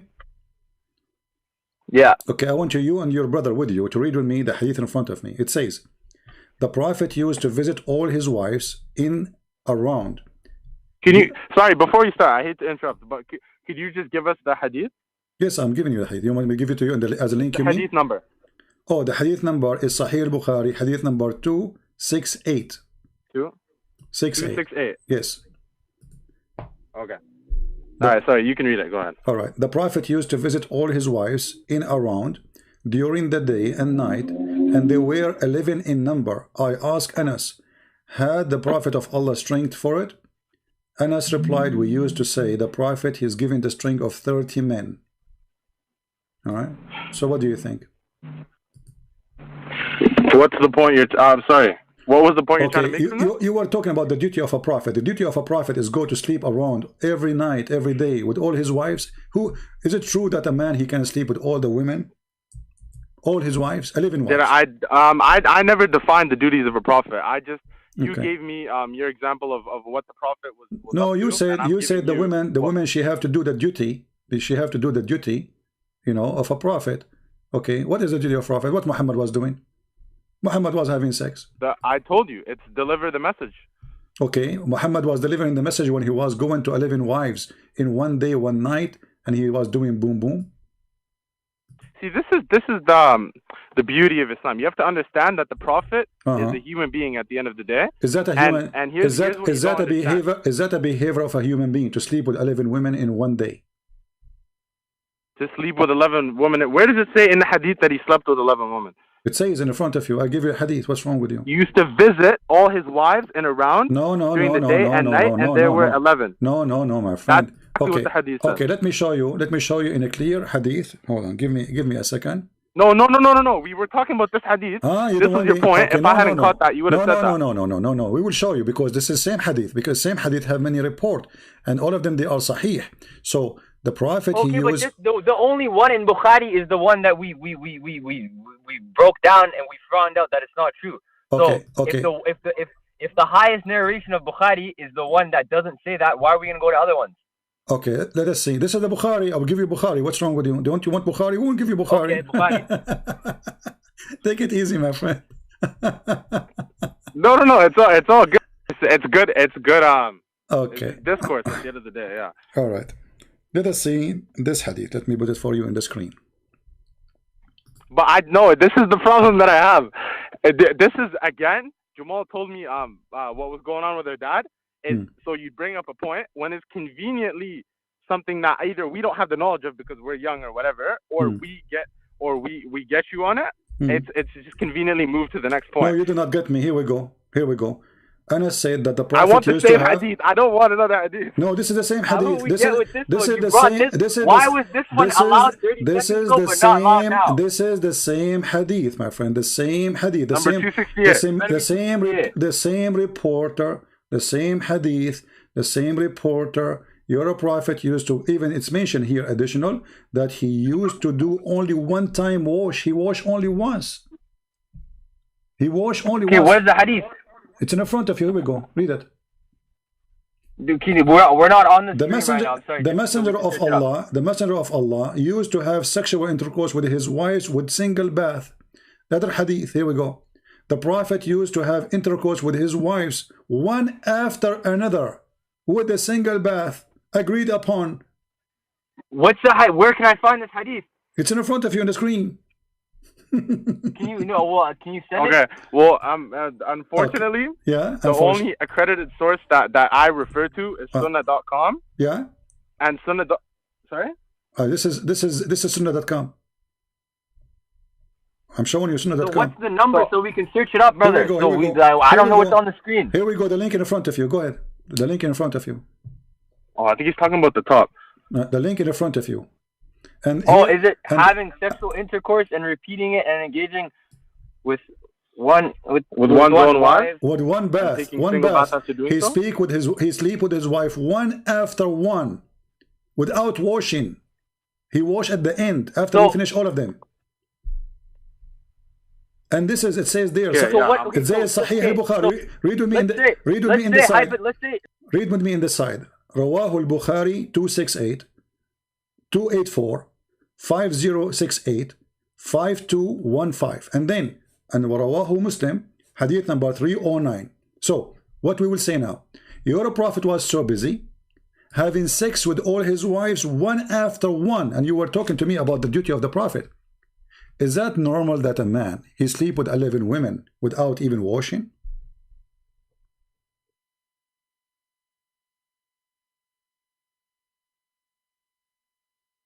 Can you even believe it? That Muhammad was sleeping with women after women after women? Are you there?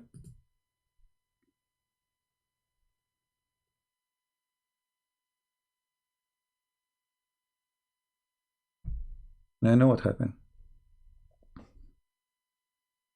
I don't hear you, my friend. Are you talking? Let us call him again. All right. So you see, this is the same al-Bukhari, the same as Muslim. Okay. All this is authentic. So let me ask you now, is it really normal? Is Muhammad a beast? I mean, don't you clean yourself after you finish sex with one woman? Did Muhammad heard about sexual diseases, sleeping with women after women after women after women, without washing? Sexual. Okay.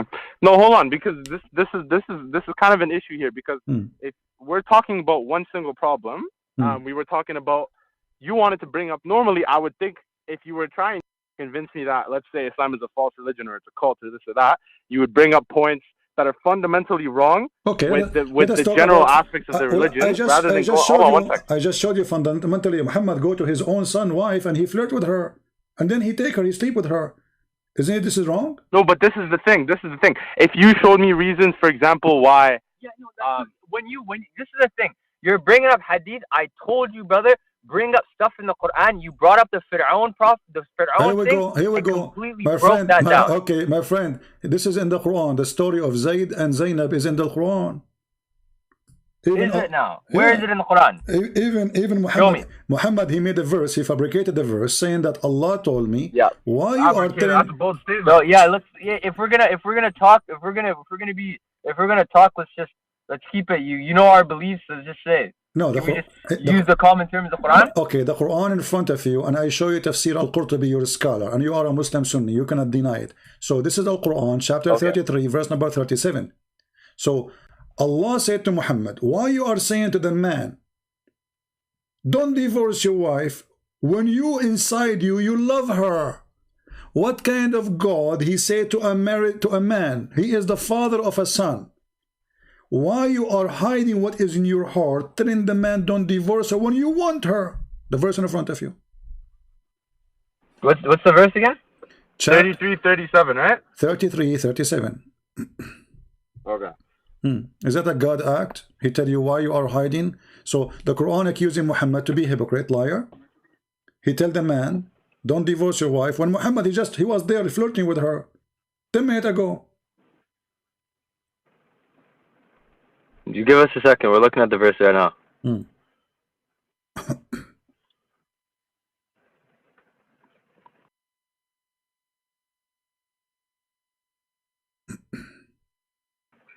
Now, can you tell me in the hadith, or in the ayah?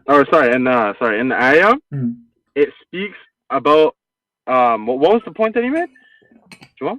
About how he used to, what was it? That he had feelings for her, my friend, or that he flirted with both of you, you speak Arabic. Let us, you know, as adult, read what your scholars. Well, for the sake of the chat,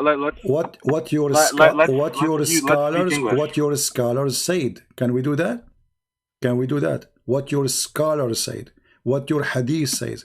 So here it says, and I will show you in the screen, and I can copy the text and give it to you, and I can give you the link, or I can give you whatever you want. It says that the Prophet of Allah, he visited his son when the husband was not there, and he fell into the women. He wanted her, so he flirted with her, and he said to her, praise be to Allah, the one who made my heart to flip for you. Let me see if I can send you the text. Here we go. You got the text. Can you read it?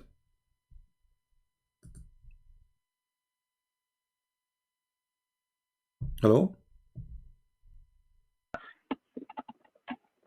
I gave you a text. Can you read Hello? it? Yeah, I gave you a text in Palto. Can you read it? Oh, yeah, hold on. Yeah. Yeah, unfortunately, there's a Sahih International translation that we have right in front of us. My friend, this is the tafsir. This is the tafsir. Your father, he speak Arabic too. Your mother, she speak Arabic. So I cannot lie to you, my friend. And I'm giving you the link. I'm giving you the website. I'm giving you the page number. This is Al-Qurtubi, page number 190. All right? Explanation for this verse, chapter 33, verse number 37. This is Tafsir Al-Qurtubi, volume number 14, page number 190. So it says here, and you said to me you speak Arabic. It says that he went to see his son Zayd, and he found Zainab standing. She was white and big and beautiful, from the most beautiful women of Quraysh. فهويها, so he fell into her. He's lost. And then he said, Subhanallah muqallib al-qulub, praise be to Allah, the one who made my heart flip for you. The man is a flirting with the women in her house, and she is married. What do you say? I'll tell you what, bro. We have the I don't know what translation you're getting. The translation we have right now doesn't say that. My friend, what translation? You can read the translation we have. Okay. Do you already have? The thing is, you have these points already set. You have the right material for this. Okay. We search it up on 1 second on Google, and the translation here is completely different from the one you have. What you search? You search Al-Qurtubi?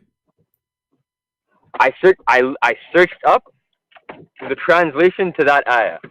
So the first one that's going to pop up is definitely going to be the... Who said I am talking about the translation of the ayah now? I am talking about the book of Al-Qurtubi. Listen carefully, my friend. This is, here we go. I will give you the official government website of I the told kingdom. you, but what did we say, bro? I want direct evidence. I don't want somebody else's opinion. This is not opinion. This is your prophet's story, according to your prophet, according to Aisha, according to Zainab. Zainab is talking. Also, this is the Quran now. This isn't Quran anymore. We stopped doing the Quran. We told you, bro. Okay. We can't. How we understand the Quran? How we understand the Quran? Is it okay to go to the tafsir or not? Okay. You Muslim Sunni, when you understand the Quran, do you go to the... Yeah. Do you go to the tafsir, yes or no? No, the tafsir for it, okay. Okay, sure. So I'm showing you tafsir, so what's wrong with that? I'm not giving you my story. This is your tafsir saying that Muhammad, he went to the wife and he is flirting with her, he want to sleep with her. So why you are okay, but this is the issue. You're talking about Quran, ayah, then now all of a sudden it's tafsir. You're contradicting yourself. No, my friend. Now, okay, if you gave me, I just asked you how we explain the verse. You told me you have no knowledge. So what we will do, we have to go to the tafsir. Do we agree? Do you agree or not? Somebody's interpretation of it? Yes. We have to go to the scholars. Right?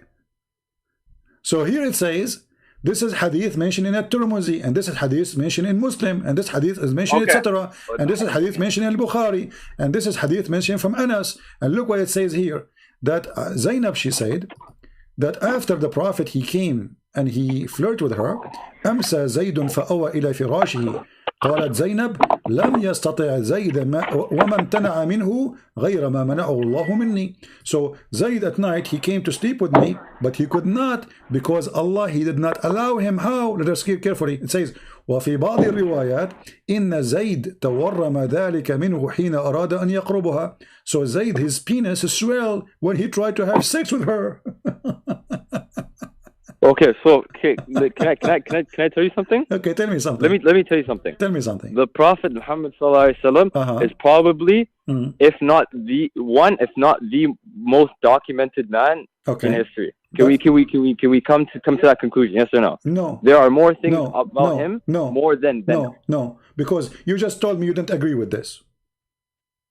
No, but I'm just saying. No, you're just saying. You are just saying that you just said to me that all the documentation about Muhammad we don't agree with. Show me the Quran. So what is documentation? If I ask you now in the Quran, who is Muhammad? There's nowhere it says who's Muhammad. Who is Muhammad? What is his last name? Who is his father in the Quran? There's a whole chapter. There's an entire chapter. Okay, show me. I challenge you in the Quran to show me where it says who is Muhammad. Go ahead. I want to learn from you. There's different. My friend. Let me tell you. I'm challenging you. Show me where in the Quran it says who is Muhammad. You see? The name specifically Muhammad isn't used as much as other. So there's nothing in the Quran. So there's no documentation about Muhammad. Yeah, you will Mudaththir. You just agreed then. Yeah, you Mudaththir. You know that surah? What is that surah about? So what this verse mean? Who is Mudaththir? This is serious. What Mudaththir? What does that mean? What Mudaththir mean? Okay, but what does that mean? Mudaththir is the covered one. Huh? Is what? Is the covered one. Is the covered one? Muhammad is the covered one, but covered by what? It's either. Well, if you knew the context of that surah, then you'd understand what it's talking about. No, you tell me. What Mudaththir means? The covered one. Okay, why he's covered? Covered by what? He was covered because when the angel Jibreel came down to him, he covered himself. Okay, he covered himself. Why? Because he was scared of the presence of Jibreel. How come Mary, she did not cover herself and she did not get scared and she is a woman? But she did get scared. I can bring up this. She did. No, she said, "A'udhu bin Rahman." Yeah, she said, that's it. It's a statement. I seek refuge by God. She is speaking as strong. She did not hide under the table. You're a prophet. He starts screaming, because shivering, shaking, and he went to his wife Khadija and she said to him, "Cover me, cover me." Correct? What are you trying to get at? What is this? My friend, they were both scared, so the reason why you believe. Hold on. So the reason you believe the prophet is false and the reason you don't believe in Islam is because he was more scared of Jibreel than Maryam. Is that what we're getting to? My friend, is that what your whole channel is based off? Muhammad is the most documentation in front of me. It says that when Muhammad, he went to his son wife, he flirted with her, and then Allah, he made the penis of the husband swell. Do you accept the documentation about Muhammad? Yes or no? Is that what the ayah says, brother? Is that what is? I promise you that is not what the ayah says. This is the hadith. This is the tafsir. Not my business. You are the one who mentioned to me documented. So when you say documented, what does that mean? I said to you, is that the Quran? In the Quran, there's nothing. There's not even who is Muhammad. Who is Muhammad in the Quran? Nobody. What is that name? Tell me from the Quran. Go ahead. Nothing. Bro, I just told you. No, I just told you. There's different. There's Ahmed. There's Mudassir. There's different ways. There's different ways. There's a whole surah called Muhammad. If you want, if that's what you want. Even you don't have the accurate name. You just said he have other names. So is he Ahmed or Muhammad?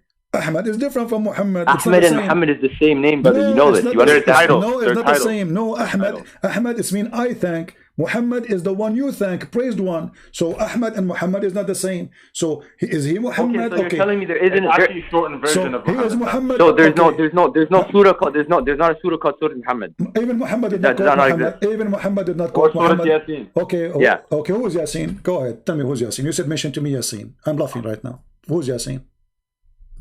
That's the name of the prophet. Where you get this from? Bro, we're giving you other terms and you're denying the fact that there's a surah called Muhammad. There's a called Muhammad. Let me show you. Here we go. There's a surah called Muhammad. This is okay, no problem. His name is Muhammad. We got that. But Muhammad who? We don't know. Which year? We don't know. Who's his mother? What does that even mean, bro? Muhammad the prophet. Okay, listen.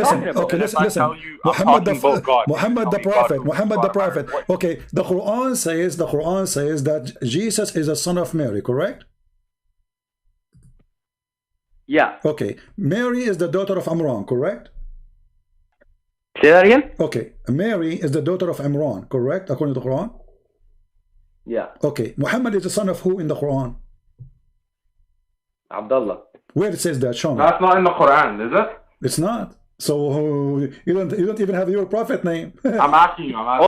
So what is that? So he doesn't have, what is that? He doesn't have a dad? What is this point going to? No, he's no one. There's nobody. His name is Muhammad. Muhammad is a title, is not a name. You don't even know you are following who. And now you mentioned to me Yasin. Read with me. This is chapter Yasin. Yasin. This is the God saying, the moon God. No, I think I was wrong about that. I think I was wrong about that. Yes, you are wrong. Always you are wrong. You are, trust me. Here we go. This is Tafsir al-Jalalain. You're a scholar. You're a scholar saying Yasin. Do you know what Yasin? You said this is the name of a prophet. Who told you that? Yasin. No, I was wrong. You were wrong. Okay. Yasin is not the name of the prophet. Rather, they are among the separate letters that appear at the beginning of some surahs. Okay, what does that mean? Which point to the miraculous nature of the Quran. This is miraculous. These letters are part of the okay, I will make a miracle now. Ya Dudi. What does that mean? You said to me it's a miracle now? So it says here, Yasin. Ya is a word mean God. Yeah. Yeah, is a word mean God. No, it doesn't mean God. Doesn't mean God. Yes, there's set letters that us as humans can understand. It's a word mean God in the old Aramaic, in the old Hebrew, in the old Egyptian language. Yasin. Okay, so tell me what Alif Lam Mim means. What is? Okay, so what is? You know, you are asking me. We will laugh together when we are there. So Yasin. It says here in interpretation, God knows best what he meant by those letters. But we know sin is the moon God. Exactly. Sin is the moon God. So Yasin is the moon God. Yes. Yeah. Is so what is Alif Lam Mim? What is Alif Lam Ra? What is Kaf Ha Ya Ain Sad? What are those? No problem. Explain that. Okay, we mentioned Kaf Ha Ya Ain Sad. This is in the chapter of what? Chapter of Maryam, correct? Exactly. Okay. Why it's in chapter of Maryam? Do you know? Couldn't tell you. You tell me. You know more, right? Go. Well, because simply this is a sentence. If you calculate the mathematic numbers, you will find that word. It says the sentence that the Messiah is my God. Kahayas. Go and is that right? Yes. The Messiah is based on what numbers? Based on what numbers? The numbers or the mathematic of the alphabet. The alphabet have mathematical numbers. So each number is equal to a letter alphabet. This is not something the Arab did. This is Aramaic. So ka, ha, ya, ain, sad. If you put them together, you will come with the number which is equal to the number which is mean the Messiah is my Lord. And this is why it is in chapter Maryam, verse number 1. Otherwise, I challenge you to tell me what it does mean, if I'm wrong. Okay. Now this is the whole problem here. Are you an expert in cryptology? I am expert in what? That's all I need. My friend, I'm like Zakir Naik, expert in everything. Okay, well that's a very bold statement, and I could argue that a lot. But regardless, I'm assuming you're not an expert in cryptology. Number one, and number two, tell me where you got the idea that each letter is directly connected to the alphabet. No problem. You can search in Google. Do you have a Prophet Google with you? No, I mean, you brought it up. I need the answer from you. Okay. Let us see. Arabic. And I need exact proof. No problem. Let us look for them. We will find them in a second. Give me a second. No worries. Take your time. Here we go. They are in front of you. Those are the equal numbers. Every letter have an equal number. Okay. Now, what's to say? For example, what does alif equal to? Let us go there, and we will see. Alif is equal to 1 because this is number 1. You know. Okay. What's to say alif doesn't equal 5? My friend, just to teach you how did that work. From 1 to 10 is going to be 1 to 10, and then you double the number. So number 11 will be, like the double of the last number. Go and check it out. Sure. Go check it out, and you will I'm looking at it right now. Yeah. So when we say kahayas, Muslims, they have no answer. They do not know. Why? Because simply Muhammad was stealing from the Christian books. He stole from Waraq ibn Nawfal. He do not know. Okay, that's a whole different point. This is the problem that I have. You don't have any proof that can tell me that is exactly that each letter has that direct association. Well, I just showed you. What mathematical search the number, my friend. Okay, Aleph is equal to 1. Lam is equal to 3. Well, I could say Aleph could equals to 10 as well. No, it's not up to you. It's already in the alphabet. This is not up to you, my friend. Up to who? This is already is made thousands of years ago. This is not up to you. Who? By who? By the one who created the language, the Aramaic. This is Aramaic, and then transform it into the Arabic. So you can go right now, search in Google. You will find those letters. Each one of them is equal to a number. Okay, what will I search up? Huh?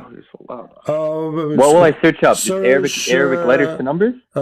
Search. Let's see what they will call it in English. Let us see what they will call it. Arabic alphabet. Like, let's see here. Give me a second. Let us see.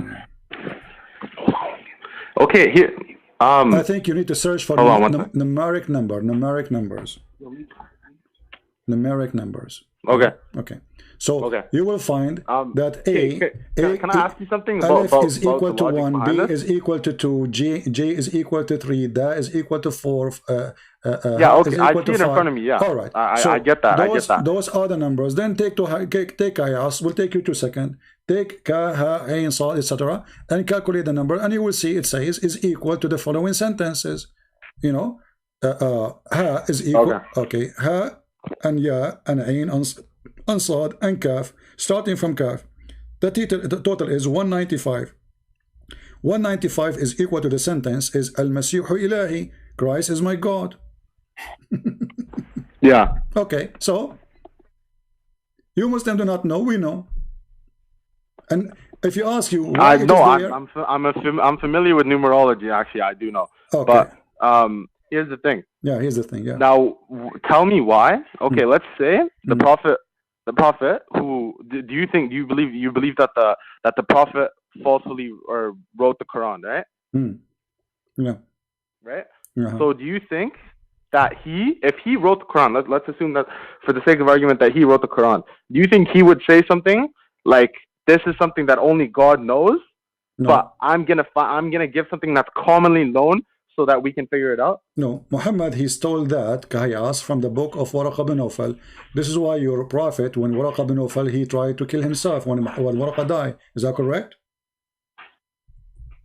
I'm not aware of this, but regardless, that doesn't answer my question. No, I need to ask, you need to tell me, if there's no regardless, if Muhammad is a prophet of Allah and Waraq is just a priest, why when Waraq he died, the inspiration of the Quran stopped to come to Muhammad?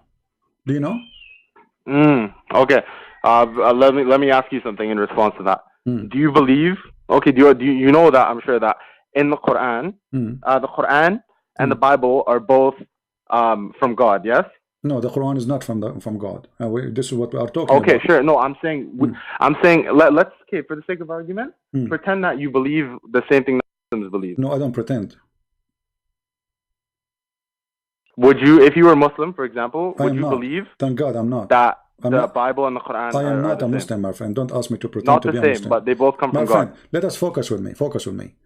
But after a few days, well, I'll tell you from my perspective. But after a few days, Waraq died, and the divine inspiration was also. No. I'm sorry. I can't let you move on to your next point. If you have to let me make my point. I'm sorry. This is not our. I'm trying to be respectful here, but if you're going to bring up a point, I have the right to.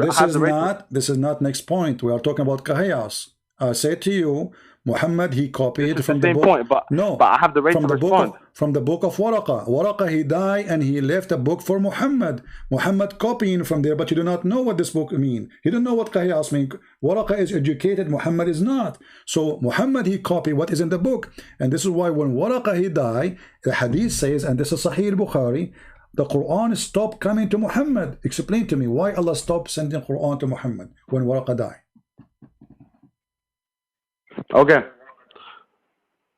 two points that I want to make. Number one, the first point is that, at least from our perspective, the Quran and the Bible are both in their original forms. If they are preserved, they are both books of God. So they can share certain commonalities, because at the end of the day, the religion is Islam, it's Christianity. The original religion is the belief and the oneness of God. Okay, that's the first point that I want to make. So if there are commonalities between the two books, that doesn't mean that it was inspired. That just means that they share commonalities. The same way that they both respect Jesus, that doesn't mean that the Quran stole that. What does that have to do with my topic? What does that have to do with our topic? Nothing. I'm asking you're saying he stole it. I'm asking you why. Okay, why the Quran stopped coming to Muhammad when? No. I just told you. You told me what? You told me about we have the same God. What does that have to do with my topic? I'm asking you why the Quran stopped coming to Muhammad. I told you that the Quran and the Bible share certain similarities. No, we don't share anything. We don't share anything. Zero. Even Mary is wrong. There's nothing. Who's we? Okay, Mary, she is the daughter of who? Okay. The daughter of Amran. Brother, listen. Mary is the daughter of Amran, correct? I agree with that already. But Amran, you're going against. You're jumping from topic to topic. No, you are the one who said to me we share many things. You are the one who told me we share many things. We share zero. Mary in the Quran, she is the sister of Aaron, the sister of Moses, the daughter of Amran. Amran is the father of Moses. Your prophet do not even know who is Mary and who is Isa. We never heard of a guy's name is Isa. Open the Bible, you will not find Isa. Who's Isa? So Maryam is the sister of who? The sister of Moses in the Quran. Maryam is the sister of who? The sister of Moses. They all share it's sisterhood in the religion, brother. No, don't try to pull that. No. You see, that can work if we don't have. Don't pull that. Don't pull that. Don't pull sisters. They lived in two different time periods. What are you talking about? My friend, exactly. So, who is the father of Mary in the Quran? Umran. Who is the father of Moses in Islam? Umran. So Muhammad, he cannot fix it no more. The Jews, they came to him. They said, "What are you talking about?" No, it's not. My friend, okay, here we go. It says, the father of Musa is Imran. Where does it say that in the Quran, brother? This is not in the Quran. The Quran doesn't say Imran is the father. This is in the Sunnah. Imran, I've never heard that. This is in the Sunnah. Okay, I will search. Okay, I will search right now. Islamic answer in front of you. Islam. What is the name? You know what it is? You know what it is? You have this whole sunnah lock. Bring up anything in the Quran. Anything in the Quran will get you a second ago you said to me we have the most documented prophet. You can't flip anything from the Quran. A second ago, the Quran, there's nothing. I told you Muhammad will not know. You know why I said that? You know why I said that? Okay, listen. He's the most documented also means that there are a lot of hadith that are weak I just said to you, who is the father of Moses? That's why I brought it up. Who is the father of Moses? I'm asking you as a Muslim, who is the father of Moses? Yeah. Who is the father of Noah? I don't know these things. They weren't specific. It wasn't mentioned in the Quran. There's stuff there's knowledge that we need to know that will benefit us, and there's knowledge that we don't need to know. Personally, the who was the father of Musa is something that I don't need to know. Okay, but isn't it you as a Muslim believe that Umran? So why does that matter? Isn't it true that the Muslims believe that Umran is the father of Moses? Yes or not? No, it is not true. I haven't seen that. Can you bring up anything? That Imran is the father of Musa. Okay, if I go and I show you this is what I'm saying. Was his name Imran? Possibly. I have no idea. Is it the same Imran that was the father of Maryam? Yeah, that one. I don't just how humans work. I don't think he could have lived in both time periods. Exactly. But here we go, chapter Al-Imran. When the chapter of Al-Imran is talking about who? It's talking only about Mary and about Jesus, or talking about Moses and Aaron? When you say the chapter of Al-Imran, you see what I mean? We mentioned Pharaoh. What's the point? Okay, the point is Muhammad do not know even who's Mary. He think Maryam is the same Maryam. Point. First of all, don't bring up the Pharaoh point because I debunked that. Musa's have a sister, her name is Maryam. Musa's in the Torah have a sister, her name is Maryam. Exactly the same name as Maryam, the mother of Jesus. So Muhammad, he thought this is the same Maryam. Is that what he thought, or was that what you thought? No, this is what he thought. You just put one and two. You put two things together, and you think you've just made it. Just because two. Bro, I have a my sister's name was she the wife of Adam? My friend. Bro, what are you talking about? We understand. What does this even mean? What your sister have to do with this? They have the same. Even if they had the same name, you're saying it's the same person. You sound stupid. You sound right now. Okay, so why your prophet he changed the name of Mary father? Mary father, his name is not Umran. Does Mary, you know, this is what it is, because hadith, this is the thing about hadith, there's so many hadiths out there, some are weak, some are strong. You've been doing this so long where you can pick hadiths that are weak and try to catch them. Listen, bring me in the Quran where it says, bring me in the Quranic stuff, say a point and bring Quran behind it, because that is something that will never be changed, and that's something that the Quran in front of you, chapter. What in the Quran it says what? Chapter 3, إذ قالت امرأة عمران, verse number 35.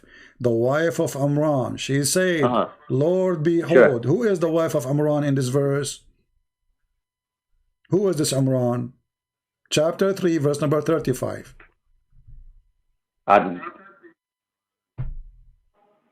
Who is it?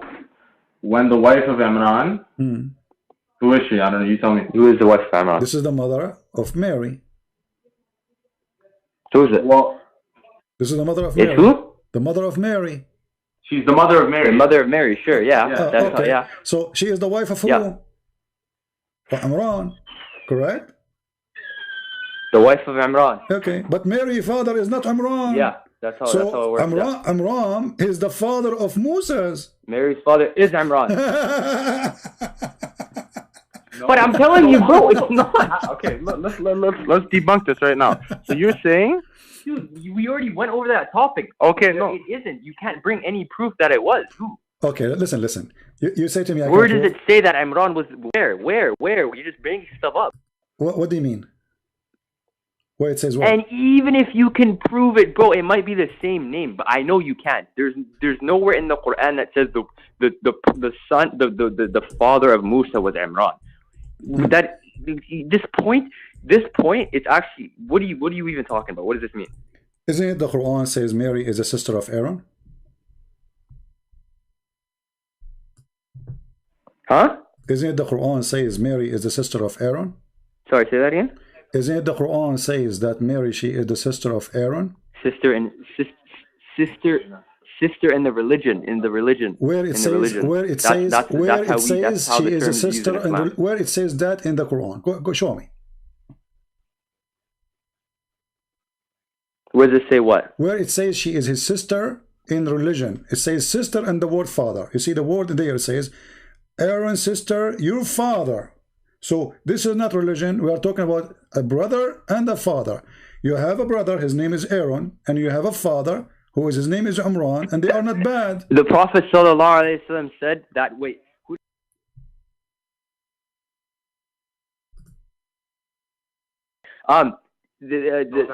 Aisha, yeah. The Prophet ﷺ said that Aisha was Ummahatul Muslimin, the mother of the believers. Does that mean she's my biological mother? No. Okay, you see, yeah, you are trying to get away. As his father. Is that was Adam actually his father?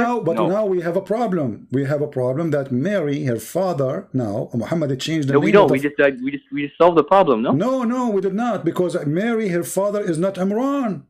This is Imran is the father of Musa. They don't have the same name. You see, if Mary, who is it then? Tell me, who is it? Who is it? If you go in the Bible, you will say it says Haley, the same person they call him Joachim or Joachim. So here we have a problem. Why in the Bible have different name for the father of Mary, and in the Quran we have one name for the father of Mary, Imran, which is not even accurate. It should be Amram. So this Aaron is the sister. Mary is the sister of Aaron. She is the sister of Amran, sister of Moses, and she is the daughter of Amran. That makes sense because according to your prophet. Okay. That so what if I told you? Huh? Hold on. This is why. Okay. There's an issue with what you're saying because they're two different Amrans. What do you mean? Just like how you brought up links, we could bring up a link. Where are the different Amran? Show me where the Christian... Two completely different Amran. Show me. I'll tell you what. Okay, let me ask you something. Show me where in the Bible let me it ask says you Mary. something. Let me ask you something. Show me where in the Bible it says that Mary, she have a father. His name is Amran. Why are we talking about the Bible? The Bible has been distorted. No problem. See the story, the Quran is reserved. So show me where it says. Are you talking to a Muslim? You talking to a Christian? So then show me where there is two names for Imran. One is the father of Mary and one is the father of Moses. First of all, let me tell you something. First of all, this is what you're doing. You go from Hadith to Quran. Okay, if we're talking about the Quran, right? Okay. Show me in the Quran where it says Imran is the father of Musa. He is the father. Okay, no, but even if he is, issue, it's which Imran. My friend, if Aaron, there's no two Imran. Show me. Go ahead. Show me the two Imran. Go ahead. I'm listening. Show me the two Imran. I'm listening. No, hold on. First of all, this is what we're gonna do. Show me the proof. No, show me the proof that there's two, and then I'll tell you this. Show me the proof that Musa is the brother of Maryam. Show me that proof, and without using the term Imran. Aaron is the brother of Musa. He is the same time brother of Maryam. Okay, I'm the brother of Musa. Am I not? No, you are not. Yes or no? You're the brother of Musa, no? No, you are not. Are you brother of Muhammad? You are not. Wait, brother, I already told you that the Prophet said Aisha was the mother of the believers. So I'm telling you that term doesn't work the same way you're thinking. No. You see, the mother, so why do you keep bringing that up? The mother of the believers, this is a joke. Yes. This is a joke. You remind me of the guy who came to your prophet, said to him, I want to have sex with Aisha. And then Aisha, she said to him, he said to her, but she is the mother of the believer. What? Dude, so we're just cracking jokes now? Are we talking shit to each other? So I brought you a point. What make Muhammad say Aisha is the mother of the believer? Because the Quran says so. So Muhammad, he don't want anyone to sleep with his wives. Muhammad was a bad person. No, the Quran says. Oh, listen. Chapter 49. Listen. Muhammad, he made Aisha and all the wives the mother of the believers, so nobody can sleep with them. Correct? Is that correct? Why are you jumping points? You got caught. You're so loud, man. Be quiet. I'm saying, is that you're true? Jumping points. Okay, no, hold on. You're telling me. Hold on, is it forbidden? Before you switch the topic, we're talking about one thing. You can't jump from one thing to the next. You are the one who mentioned that the mother of the believers is Aisha. So I'm saying to you, is it true that Muhammad, he made Aisha the mother of the believer, same as all the other wives, so they can't sleep with them? Yes or no? That's not the point that I'm that no, you're that's the point. Switching You up mentioned, the point. you mentioned that hold on. Just please let me talk for 2 seconds. Can I talk for 2 seconds? Can I talk for 2 seconds? Or are you going to take up the whole thing? I'm asking you. Is this a conversation or a lecture? Is it true? Is it true? Confused. Is it true or not? I'm lying or not? That your prophet, he made them the mother of the believers because it's forbidden for the Muslims to sleep with them. Yes or no? I don't know. I'm not in a position to speak about that. What do you mean? What do you mean you don't know? Unless you gave me some time to research, I wouldn't. Okay, but sorry. So if Aisha, she is available right now, you will sleep with her? No, because she's the wife of the Prophet, and she's not my mother. No, she is not. Not because she is the wife of the Prophet, but because she is the mother of the believers. Because. No, but also because she is the wife of the Prophet and I don't have a right to her. No, I'm asking you, is it true that it's forbidden? Yes or no? So let us make it clear. Is it true that it's forbidden for Muslims to marry the wives of Muhammad?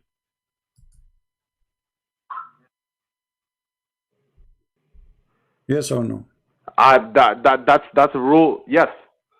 But I'm saying it's also forbidden for me to marry your wife. So Muhammad, he come with the term they are the mother of the believers because simply he don't want Muslims to sleep with them. Correct? Well, regardless, bro, think about this. If we really didn't want Muslims to sleep with her, okay, let's say that was the motive behind it. Wouldn't he be satisfied with Allah just already declaring that if I have a wife, she is mine and you're not allowed to sleep with her and it is a sin and it is adultery? Yeah, because why would he need to do that? Yeah, because the Quran says that. Sure, the is already one of the major sins. So Muhammad, he made it clear that women, his wives, are forbidden for you. Open chapter 33, verse number 53. Sure. Yeah, sure. Okay. So what point are you trying to make from that? The point is, Muhammad, he make Aisha your mother, but she is not. Because I have a point that I'd like to make. But now you cannot marry Aisha because he made her your mother. So it's not a metaphorical thing. Because now you have a hukum. You have a penalty if you try to marry her. She is not allowed. It's against God. So she is not metaphorically your mother anymore. She is your mother. Okay, sure. Okay, so don't tell me the Prophet, he said that, so she is in Islam your mother. Now, so if we go back to the story of Maryam, when Ka'b al-Ahbar, he came to Aisha, and he told her, well, as I know, that there is a huge difference, there's hundreds of years between Maryam, the sister of Aaron, and Maryam, the mother of Jesus. Aisha, she said to him, "Kadhabt, you are a liar." Is that correct? Yeah, sorry, how many? Wait, so there's hundreds of years in between who? Between Maryam, the mother of Jesus, and Maryam, the sister of Aaron. What Aisha, she said to him? And then Aisha, in one hadith, she says, "Who said there's Here we go. Let me give you the hadith. Let me give you the hadith. Let me see if I can find first. Who said Maryam? Who said Musa had a sister named Maryam? Who said that? No, can you answer that? Who said Musa had a sister named Maryam? Ka'b al-Ahbar, and it is in the Bible too. Ka'b al-Ahbar, he was a Jew, so he came to her and to Aisha, and he said to her, "How the Prophet he says such a thing?" And let me show you the hadith in front of you. Here we go. This is islamweb.net. I'm not making things up. All right. Islamweb.net. I can give you the link in front of you. Okay. So here it says that that Ka'b al-Ahbar وقال كعب الأحبار بحضرة عائشة. So Ka'b al-Ahbar, he said in the presence of Aisha, "O mother of the believers, O mother of the believers, listen carefully. إن مريم ليست بأخت هارون أخي موسى." Maryam, she is not the sister of Aaron, the brother of Moses. Aisha, she said to him, you are a liar.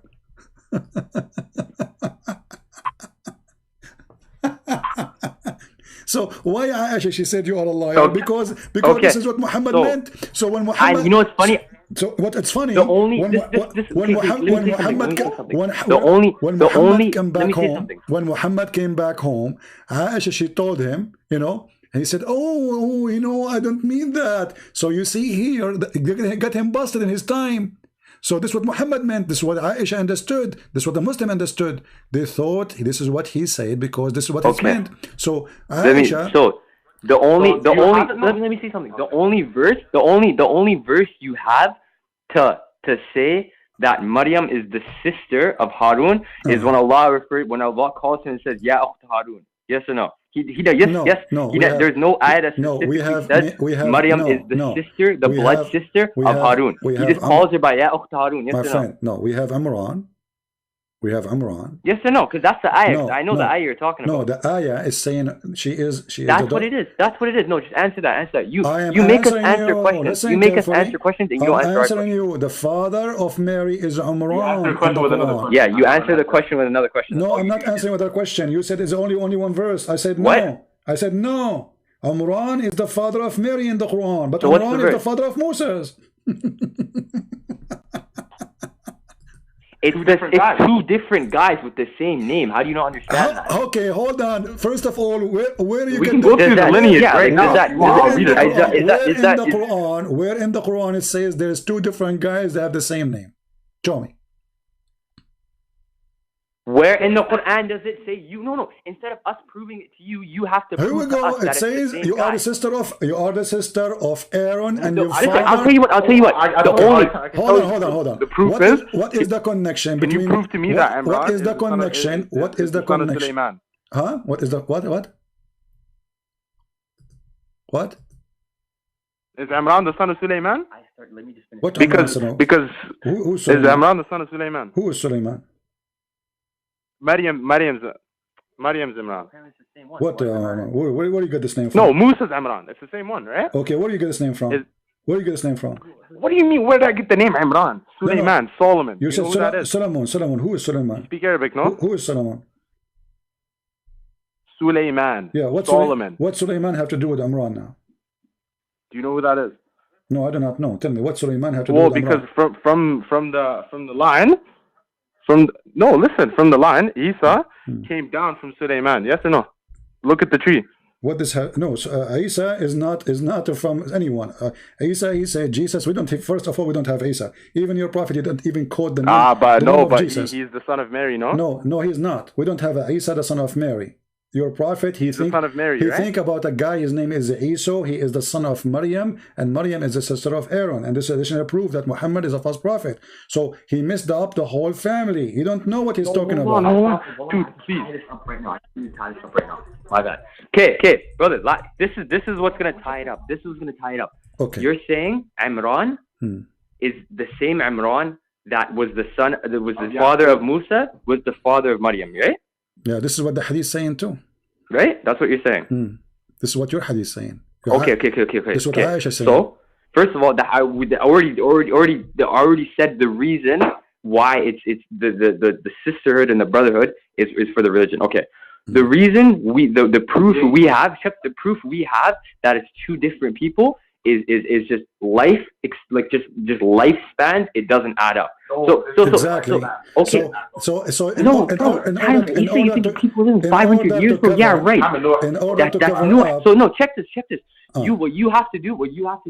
No, check this. Let me finish.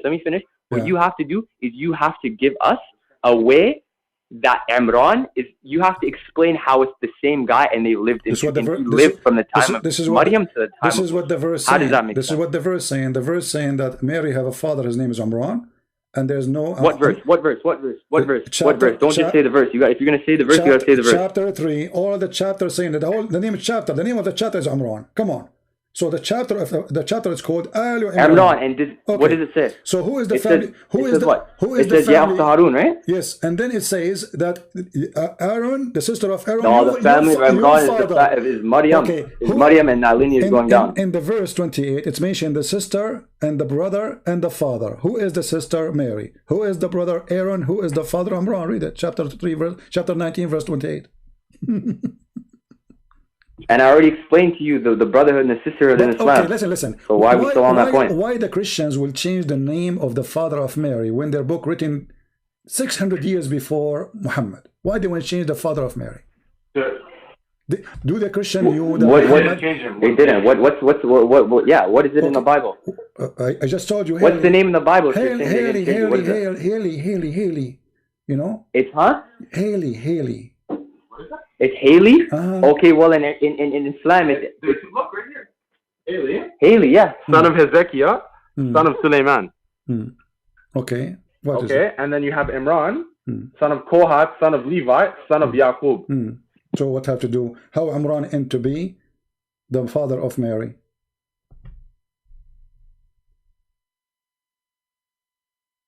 Say that again? How Imran end to be the father of Mary? So you're saying Imran and Haley are not the same person? Do they sound the same? I mean, the names sound the same.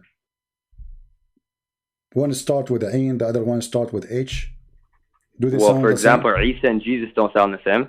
Well, we don't have Isa. They don't. In the Islamic belief, no. See, this is his name. Yeah, I just showed you. Yaqub and Jacob. I just showed you. No, Yaqub. This is an Arabic name. Your prophet is copying the word. That's what I'm saying. So in Hebrew, Imran is the Arabic your prophet. Name, no, he got it wrong. It is not Imran. It is Umram. Your prophet, he don't even know how to copy a Jewish name. So Amram, not Amran. So your prophet. Who's Amran? Who's that? Amran is the father of Moses. So who's Imran? Is the father of Moses. It's the father of Musa. Yeah. This is why when Kabul Ahbar, read with me carefully. This is your Islamic website. When Kabul Ahbar, he came to her. He said in the presence of Aisha, the mother of the believers, oh, may God bless her. This is a translation using Google Translation. Mary is not the sister of Harun, the brother of Musa. Aisha, she said to him, you lied. Did you see what she said? You lied. So if you are the one saying that to Aisha, that Amran is not the brother of Mary, Aisha, she will say to him, you are a liar. He will say to you, you are a liar. And she continues saying, so he said to her, O mother of the believers, if the messenger of Allah, may God pray on him, say it so, he must be truthful in information. He gets scared because he will get killed now. But I find between them is 600 years. And then after he said that, I was silent. Aisha saying, I was silent. Yeah, she said because they are sisters. They are brother and sister in Islam. That's the point. That's the point. I understand this point. I've already said that. So why she said to him you lied? Why she said to him you lied? When he said because she you keep bringing hadith, bro. You can't find any contradictions in the Quran. I cannot find contradiction in the Quran. Okay, let us go to contradiction in the Quran. Hold on. You see, this is a contradiction actually, but you are saying this. You won't find one. Okay, you are saying this not one. I want to ask you, which one Allah created first, the stars or the trees? What does that have to do with the Quran? Bring me the verse first, and then I'll answer. No, contradiction. I'm asking you. Which one? No, because you're trying to catch me. You're trying to catch me, and then you're going to say the verse, and it's going to say something else. You are trying not to be catched, not saying the truth. You don't want to say the truth. Who care about catching you? Say the truth. Say what. If you know how. Dude, I've seen enough people that speak like you to know not to answer those questions. You're not going to catch me on that. Say the verse, and then you ask the question. Are you going to give a truth answer, or you play games? games. You're trying to put the question. Yeah, you haven't answered any of our questions, and now you're trying to put your question before. So you are saying to me you are afraid to answer because if you answer, I'm going to catch you. Okay, you haven't answered a single one of our questions all day. You never asked me. You never asked me anything. You never asked me anything. What are you talking about? Answer my question. How about that? Listen. I'll answer my question. Listen. Listen. I asked you a question. You responded with a question, right? So now you're expecting me to give an answer when you gave a question, and now you're saying because I'm giving you another question. You never answer me about anything, and you never asked me a question. I didn't because I asked the question first. And now you are trying to run away. I'm not answering your question until you answer mine. You are afraid to answer me about simple thing any Muslim kid should answer. Which one Allah created first? The earth? He finished the earth first, or he finished the sky? Don't change the subject. I'm not. Why are you changing the subject? You are the one who said. See, this is the thing. You're making some very weak points, and your points are not being. I don't think you understand. You're not fooling anybody. Show me a contradiction. You are the one because you're not answering anything. You just said, "Show me a contradiction." I showed you about Mary. You refuse it. No problem. I'm now asking you a simple one. Which one Allah? No. The Mary point, I give you a perfectly valid point against it. So and you answered that with another question. Point? So Aisha is a liar? She said you lied. Answer the question. Answer the question, bro. Dude, I showed you what Aisha said. Answer my question first. You said I showed you what Aisha she said. You said to me, I don't go by the hadith. You said to me you don't go by the hadith. Here's the issue. I have the tree. I have the family tree that has everything down to the detail. Okay. And it shows two different Imrans. Go ahead. No, show me where is the Imran, different Imran. Go ahead. Look, there's Heli and there's Imran. Where is what tree you are reading from? Huh? What tree you are reading from? I am reading from where is this? Islamic Showcase. Okay, where did they get this from? What do you mean? Where did they get that from? Those names, where did they get them from? I'm not sure. But regardless, every single one is identical. My friend, those are made up. Every single one is identical. So are they all wrong? They are copy paste. You Muslims, you copy paste from each other. None of you knows what you're talking about. Otherwise, show me. Okay, give me a reference. Okay, give me a reference. You see, when I say to you something, I give you a reference. Give me a reference where they get this from, so we can laugh. Okay. We're good. We're gonna talk about the Aisha point that you said. Aisha called. Can you say that? Aisha, she said to Ka'b al-Ahbar, so we can bring it up. What is it? The one who said, he said to her that Harun just the hadith, so we can bring it up. Okay, hadith number. Okay, what hadith number? The hadith number to the quote you're saying right now. Oh, you want the hadith number? Or is it something you made up? Okay, hold on. Let us see.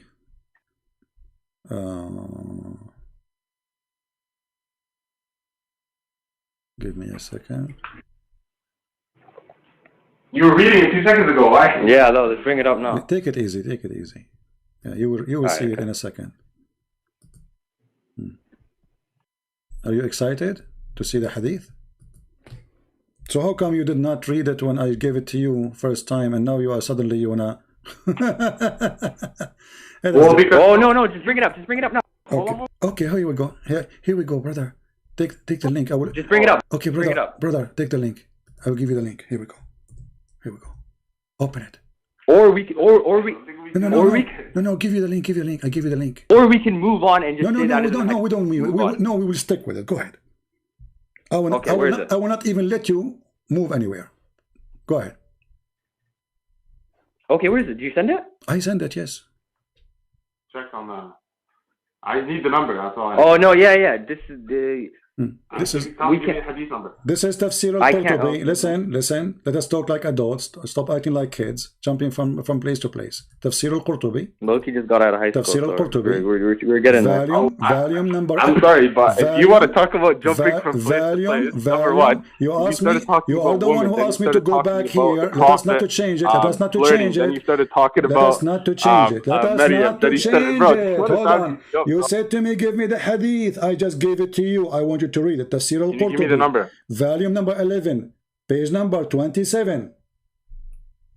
Hadith volume. No, what's the name of the book? Tafsir al-Qurtubi, the interpretation of al-Qurtubi, volume number 11, page number 27, and I gave you the link. Don't get mad now, we're just asking. Yeah. So, go down, you will see here says, قوله تعالى يا أخت هارون. Qurtubi is a 13th century work. Now, if you bring me something from, for example, the 7th century, from the...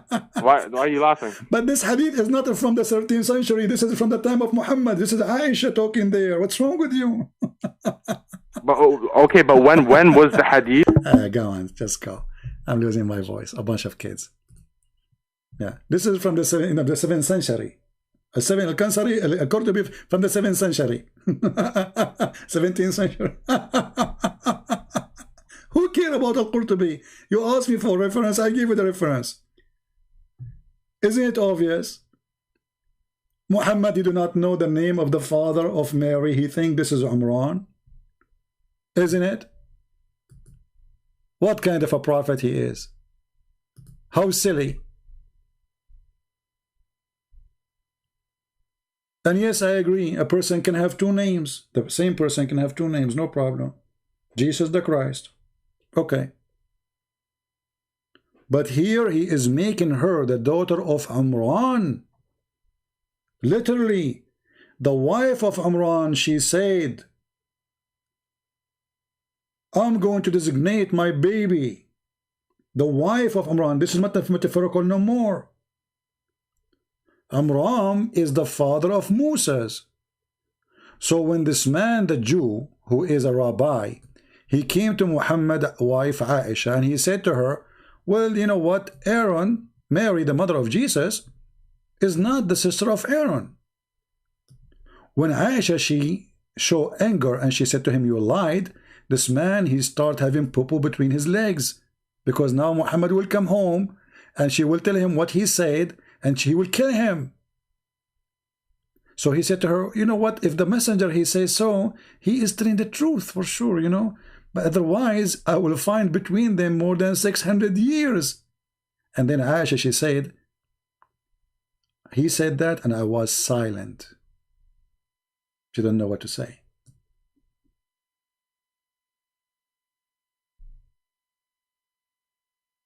You want to play all day long, I have a tree, I have a tree. What a tree? You Muslim, you have no tree. You don't even have a tree for your prophet name. I just ask you, where in the Quran says who's Muhammad? The most documented man, as you claim.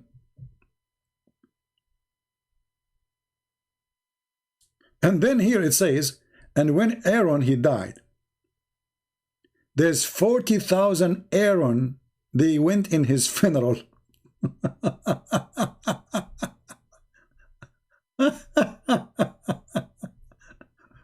Read carefully. And it was said Aaron, he was a righteous man. At that time, in his funeral, and the day of the funeral, there's 40,000, all of them, they were named Aaron.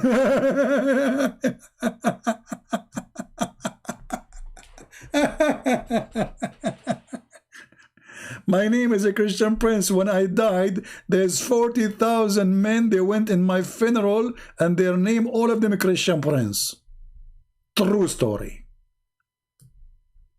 And you say, show me the reference, show me the hadith.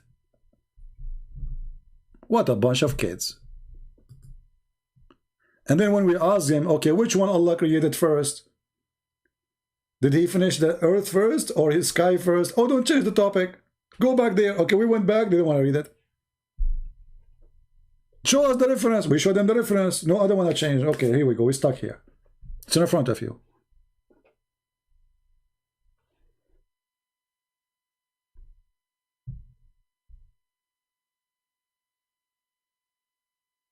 Muhammad, after he got busted, he had to give his own explanation. He said, oh, they used to call them by their ancestor, but Aaron is not from the ancestor of Mary. They used to call them by their prophets. Isn't it the Quran says, call them by the name of their fathers? The Quran forbid Muslims. to call anyone except by the name of their father. It's forbidden. And Muhammad, he made that just so he can have sex with Zainab, because he was adopting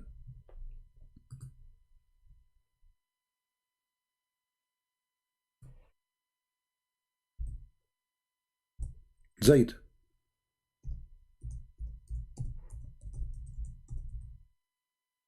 Let us show you the verse.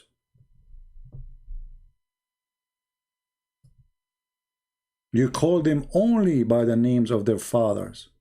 This is why the verse mentioned that she is a sister of Aaron, and her father was a good man.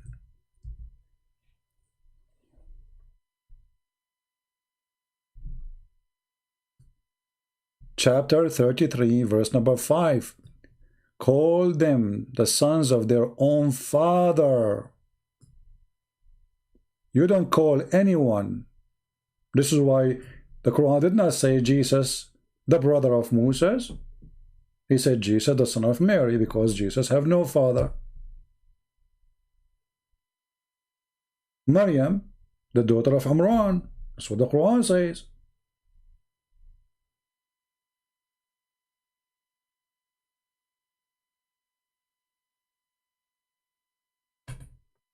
Just to show you another stupid thing, as an example, if we try to find out who is the father of the father of Abraham, Muhammad, he think that the father of Abraham, his name is Adar, but Adar is a word mean foolish. So Muhammad the fool, he copied what Abraham said to his father. He said to him, foolish, are you going to worship idols? Muhammad, he thought the word foolish is the name of Abraham's father.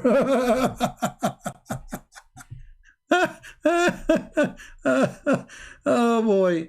Oh, what going on? You know. Oh boy. What is that? You see, in the language that we say, this person is the son of law. So Joseph can be the son of the father of Mary. Why? Because he's married to Miriam. This is what the Bible says. The son-in-law, he's a son. So I can call Joseph by the father of Mary. I can say this person is the son of Mary father. I can say Mary, she is the daughter of the father of Joseph. That is possible. But here we have no relationship. Mary have nothing to do with Moses. They are not even from the same tribe.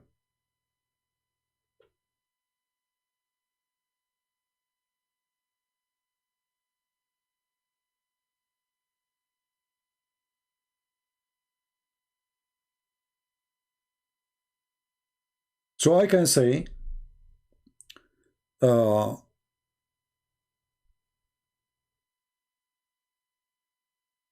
Jacob is the father of Moses.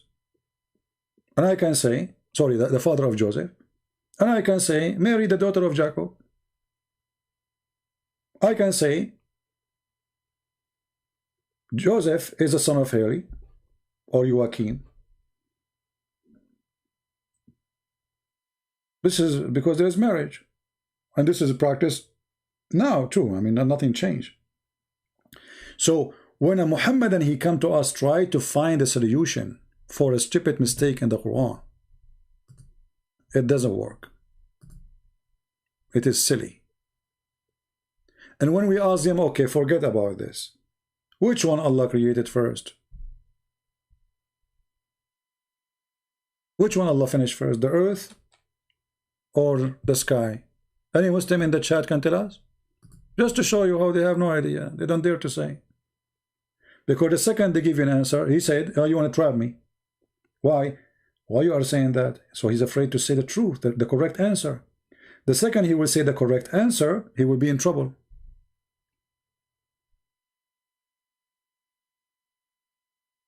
Do you see why he's afraid to answer, to give the correct answer? Which one is the correct answer? I cannot tell you the correct answer, because if I tell you the correct answer, then we have a problem.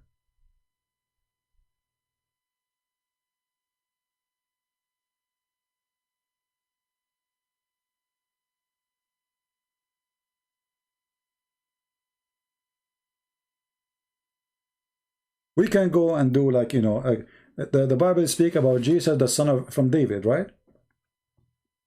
The son of son, but there they are given like the lineage, not jumping right away. So Jesus said to them, who is Jesus? What do you say of the Messiah? Sorry, what do you say about the Messiah? They said he is the son of David. But this is literally, he is. By birth, he is. This is not metaphorically. For he is the grandson, son by birth. Then Jesus to them, well, if David called him my Lord, so how he can be his son? Which means Jesus saying to them, I am the God of David. So it's not metaphorical. If I say I am a son of Adam, this is not metaphorical. It's true. But sister of Aaron, that is a big issue. For he mistake with the name of the father, and he mistake with the name of the brother, and he made it clear that Muslims, they should be called, speaking to each other by the name of their fathers. Otherwise, Allah will be upset. You don't call someone the son of etc. person unless he is your father. This is why the Quran mentioned that Jesus, the son of Mary. He did not say Jesus, the brother of Moses. I mean, which one should have more relationship to Moses? Mary, the mother who is not a prophet, or Jesus, supposedly according to Muslim, is a prophet?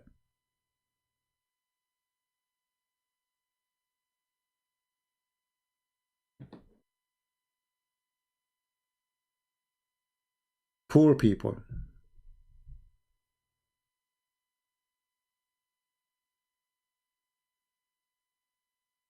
Two different accounts of a creation. You see, the issue is, the second you give the Muslim a question, he will not answer. That's it. That's why he's asking for the show me the verse. Did you notice? So they are trying to be supposed to be smart. Like, okay, show us the verse, so we can give you the answer. He won't give me the answer. Because after I show him the verse, and they knew what the verse is saying, they will change the answer. You know what I mean? Their answer is going to be flexible, the bend in the bust. So you are going to bust us, I know. So if we say this, then we cannot say, oh, we did not say it. So show us the verses. If you ask me, I will say to you, like, ask me which one God created first. I will tell you. Why you don't dare to say? What is the problem? Is your answer will change? Yes. Their answer will change. That's why I name my video When the Fox Explain Islam. They try to be foxes, but not with us. The answer will change. Because this is a cult.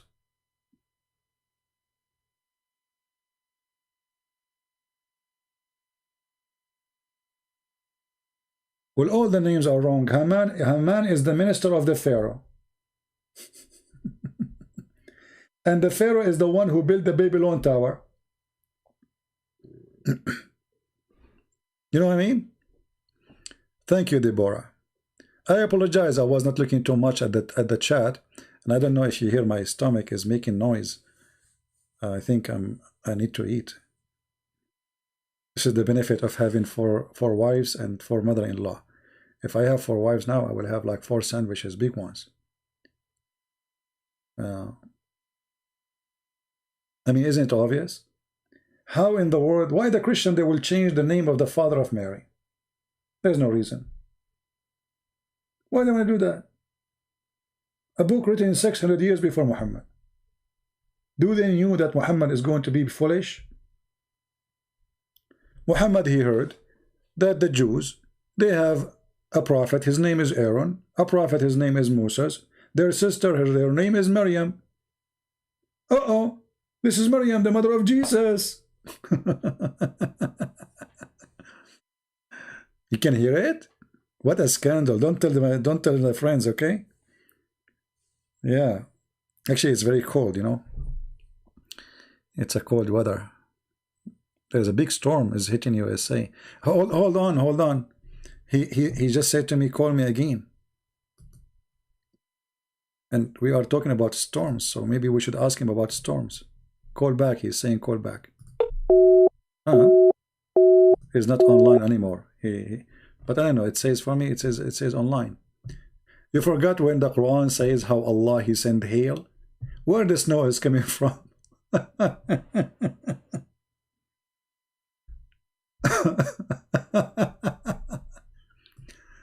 Where the snow is coming from?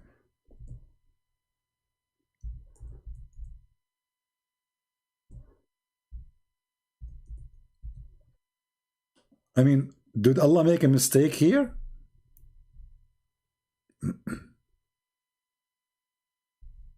No way. Allah will not make a mistake. Allah for sure, he is talking about a true story. He sent down hail out of high mountains in heaven.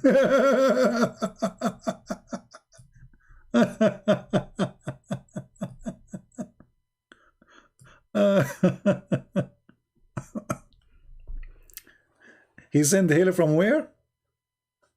He sent down hail out of high up mountains in heaven. I mean, come on. Muhammad, you don't make mistakes. It's obvious. This is true. The storm which is right now happening in USA, all over USA, it's happening because there's mountains of hail. And Allah is sending hail on us. True story. Who can deny that? Are you there, Jamal? It says call rejected. It says call rejected. I'm calling him. It says rejected. Muhammad, he knew about biology, geology, analogy, all kind of ecology stuff. He's expert with eyeliner, lipstick, earthquake, mountains, valleys, honey, sperm.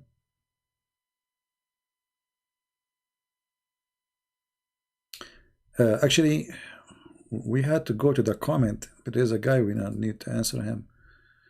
Yeah, actually, we were talking about that. You see here, the idiot here, he's saying to me, here there's a contradiction in Matthew chapter 1 verse number 13 and Luke chapter 3 verse number 23.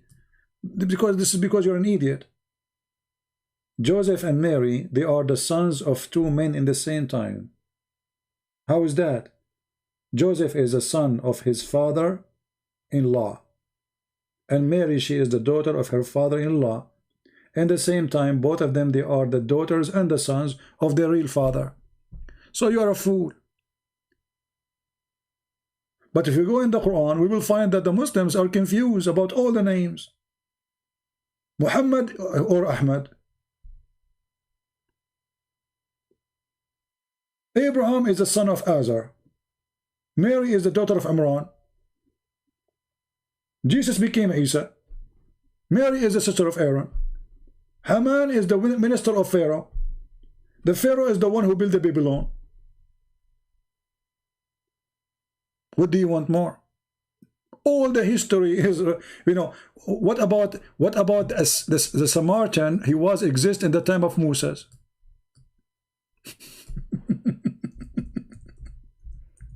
This is a pure history. Go and read history. So Moses, he went away and he came back, and the Samaritan, he deceived his people.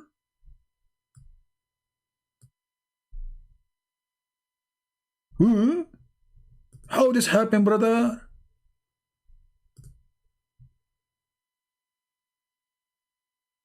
Look, they are not even translating the word summary. We want to show you translation in English, so you can get the word in English. Yeah, summary. They keep saying summary. Nobody is using the English term of it.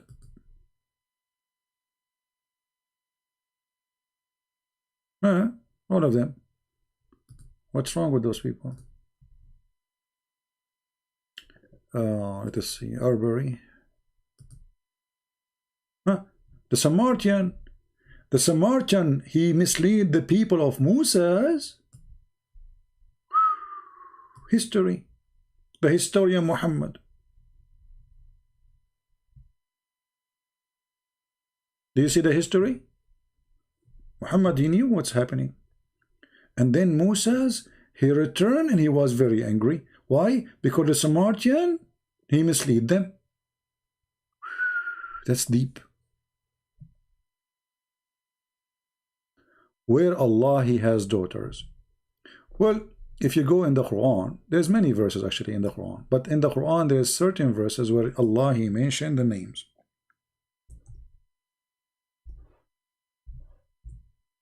If you remember, there's a book written by a guy, his name is Salman Rushdie. It's called the Satanic Verses. It was about those verses. That Muhammad, when he was reciting those verses, Satan, he put in his tongue, suppose according to Muslims, that you should worship and intercede with the daughters of Allah. So it says here, have you considered Allat and Al-Uzza and Manat the other? What? You have males, which mean male sons, and for him a females. This is unjust division. Allah is complaining about having female daughter. He like to have sons.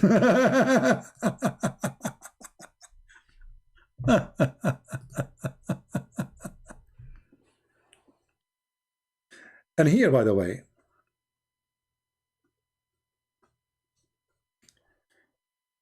you see here they put El-Lat. It's El-Lat, not Illat. El-Lat.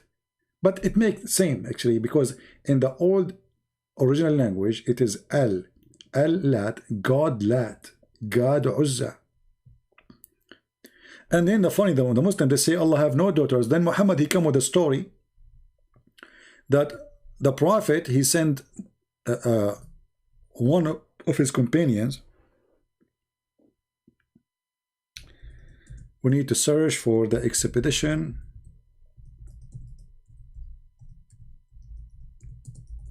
of Khalid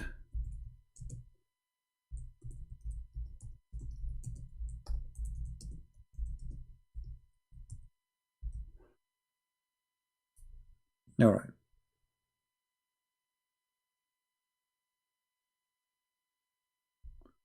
You can search for the expedition of Khalid to kill the daughter of Allah. And the Muslims, they say he killed her.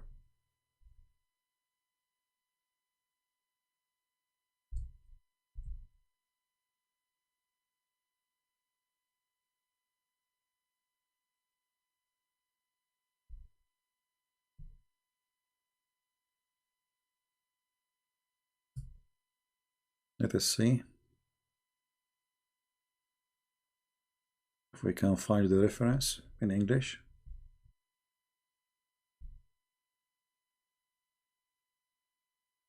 And here you see how Muhammad is a foolish man, because how you say that Allah have no daughters and then you say that he sent Khalid to kill his daughter? You know what I mean? How you killed who then? Did he kill her really? According to Muhammad, he did.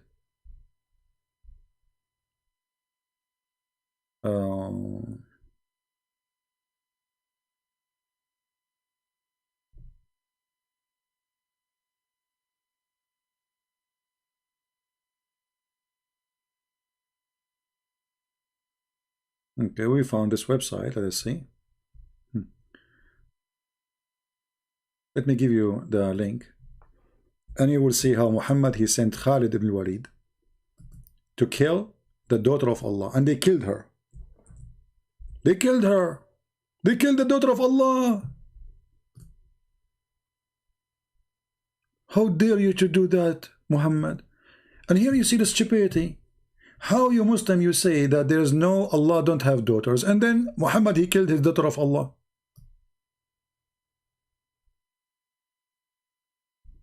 When the Messenger of Allah conquered Mecca, he sent Khalid ibn Walid, etc., to the area of An-Nakhla, where the idol of Al-Uzza was located on a trees of a forest. Khalid cut the trees and approached the house built around it and destroyed it. When he went back to the Prophet and informed him of the story, the Prophet said to him, go back and finish your mission. So Muhammad is genius. He did not kill her, for you have not finished it. Khalid, he went back. When he arrived there, he saw Al-Uzza, and the servant of Al-Uzza saw him. They started invoking by calling Al-Uzza, and when Khalid approached it, he found a naked woman whose hair was crazy and was throwing sand on her. So Khalid killed her with a sword. And then the Prophet, when he went back, the Prophet, he said to him, now you finish your mission. He did not, this website doesn't show the whole story. So Muhammad, he agreed that he killed Al-Uzza.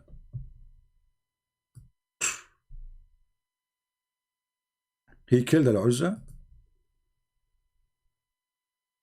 I thought Al-Uzza is a lie. How this man was sent by your Prophet and he killed Al-Uzza?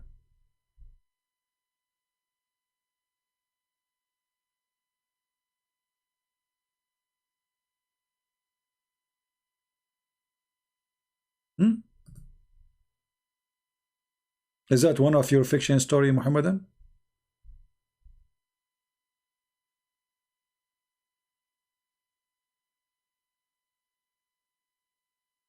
Okay, I found it in Ibn Kathir in English. Here we go. This is Ibn Kathir in English. Guys, you save it, please. So next time if we talk about it, you can share the link. Who wants the link? This is Ibn Kathir. This is better than the other website we were reading from. This is Ibn Kathir speaking about how Muhammad, he sent his man to kill Al-Uzza. He said to him, go back, you did not finish your job yet. There's one thing I don't like about this website. They have their text.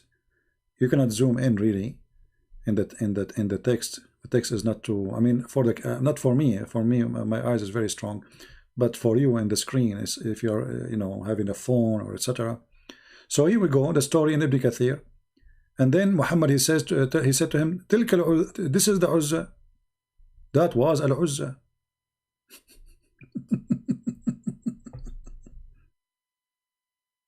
Muhammad killed Al-Uzza.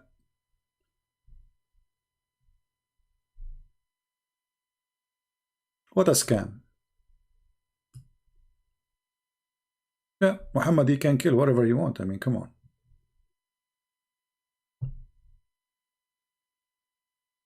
So either we say Al-Uzza is a lie, or we say Al-Uzza is a real person and Muhammad, he was able to kill it.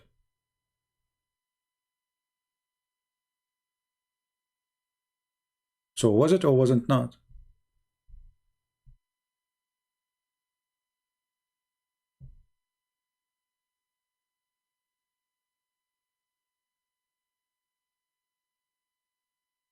Anyway, obviously, this religion is a collection of fairy tale stories as usual.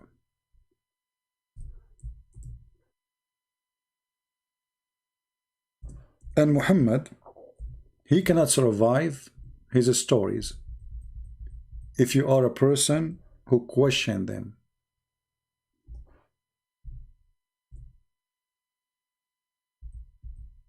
But if you don't question, those stories can survive easy. Sometimes I ask myself, like in the old days when those stories Muhammad, he used to provide them, and how naive people they were, I mean, to believe in such a story, people were very naive. Flying carpet and Flying Horse of Solomon, The Ring of Solomon. I mean, today we watch movies, not too much different, by the way.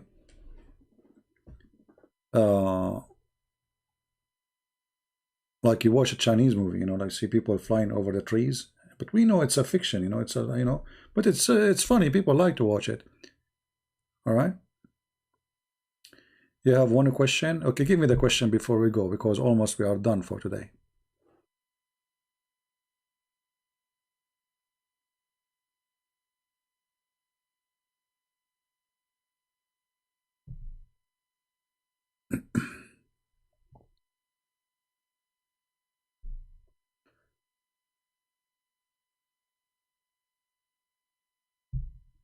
Okay, please, man, where's the question? Daniel, where's the question, my friend? Where's the question? You keep saying to me, please, please. Well, I don't see the question.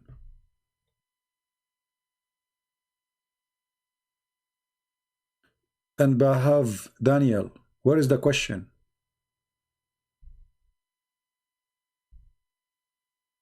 I'm just waiting for you. I'm done for today. Give me the question, my friend.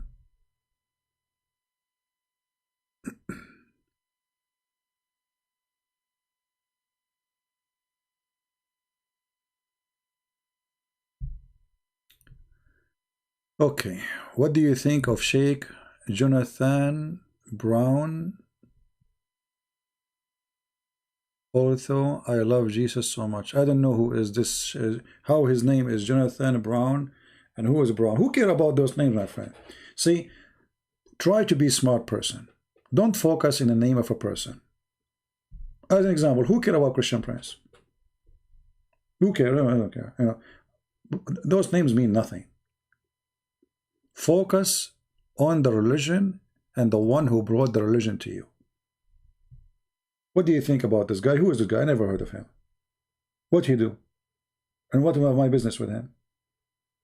If you want to debate me, let him call me and we will laugh. So don't be a silly person going after this person and that person. This is the behavior of a silly people. You see, we laugh at Zakir Naik because he is funny. He's stupid, you know. But we don't care really. Zakir Naik is not Islam. Christian Prince is not Christianity.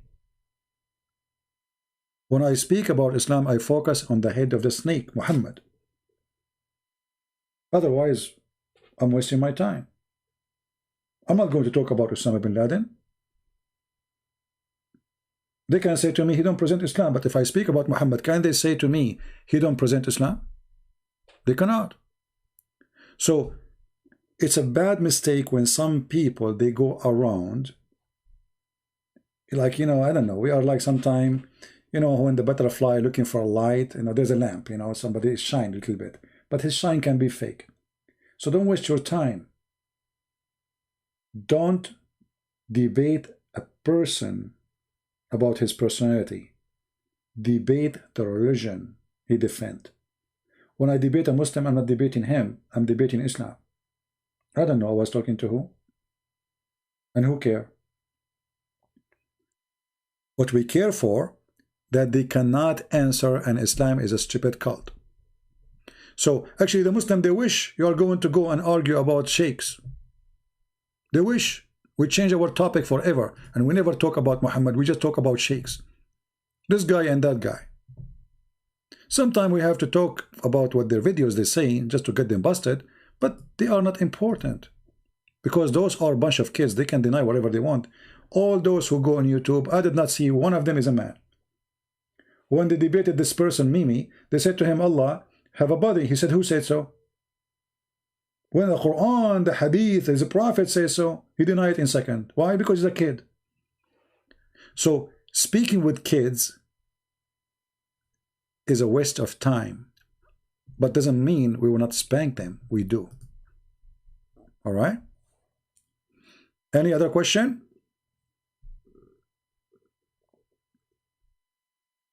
Oh, my stomach is talking again. Alhamdulillah, my stomach speaks 7 languages. The language of tomato, the language of potato, and the language of a bread, and the language of meat, and the language of what? Baklava.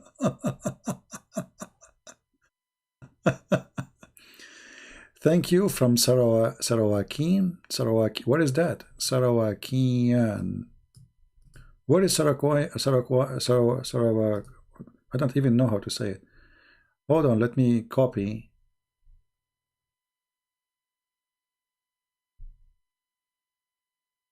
Where is Sarak?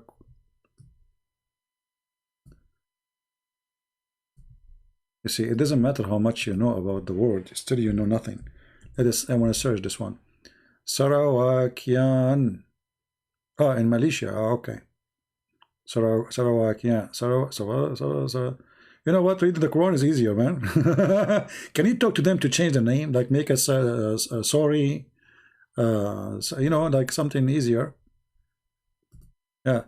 Like this remind me of Arabic names, you know, in the school in the Middle East. When the teacher comes first day, you have to stand up and say all your full name. So like each one of the students, his name is like a train. Muhammad, the son of Ali, the son of Ahmad, the son of Muhammad, the son of Zadra, the son of Zadra. This is the most boring day in the first day in the school, because the student have to stand up and say all the name. All right. So I want to say thank you guys for being here. I might be the most funny person on earth, no lie. Is that a part of the sentence, no lie? So now I should print this. Okay, hold on. I'm going to print this, and I put it in the front of my page. You might be Christian Prince.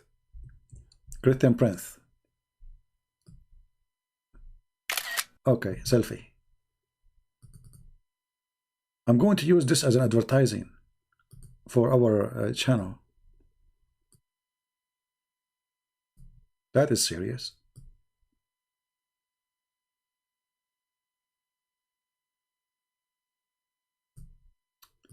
So Christian Prince, you might be the funniest guy on earth, no lie. I'm confused now. So are you saying to me not to lie, or you are saying to me you are the funniest guy in the earth? No, I'm not Thor. I'm going to read Tafsir Ibn Kathir. And I hope the Muslims will agree with me to read the interpretation of this verse. Alhamdulillah, that's the Quran. It's confusing, and that makes sense that this is not the Quran. I think this verse was dropped from the Quran by the mistake, because it's confusing. You, Christian Prince, you might be, you might be, are you? This reminds me of Allah said, may Allah forgive you. Allah saying to Muhammad, may Allah forgive you. So who are you? So this is, I think this is Quran, because it's very confusing, and it's not connected. Like you might be, but would mean you are not really. Maybe so. Like maybe you, maybe who, maybe bamboo. You know, like maybe. So like this is will join the book of maybe Quran. So maybe you are the funniest guy in the earth, no lie. The last part, it gets me dizzy. I'm angry, and now there's no lie. I'm not sure what that means, so I will leave that mystery for you. You can think about it, and you can call an imam, and you will get an answer. Alhamdulillah. Thank you very much. Thank you, sister. Thank you, brother, for your thir and for your coffir. Thank you very much. And I like you very much. And I will pray to Allah to curse you.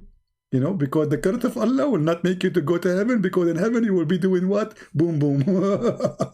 And none of you like it. I know. This is the penalty. Spending 70 years having orgasm. 70 years orgasm. Oh boy. 70 years orgasm. Can't you make it 69? You stuck with the number 70. Everything is 70 for you, Muhammad. Oh boy. Anyway, thank you very much. And this is your brother Christian Prince was saying hello. And praise be to Allah. He's the best knowing and the best unknowing. He's the most, humble, tumble, whatever, thank you, Lord. Yeah. Thank you very much. And I'll talk to you later, and I understand nothing of what you are saying, and Alhamdulillah, and that's very perfect, because we have, Prophet, and, I have no idea what I'm talking about. I think because my stomach is hungry, and the Prophet said, eat honey. So I'm going to eat honey, and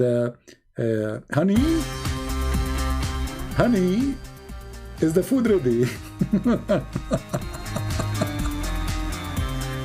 God bless you all and see you soon. Don't forget to download the video. We are going to delete all the videos previously, maybe today. Thank you.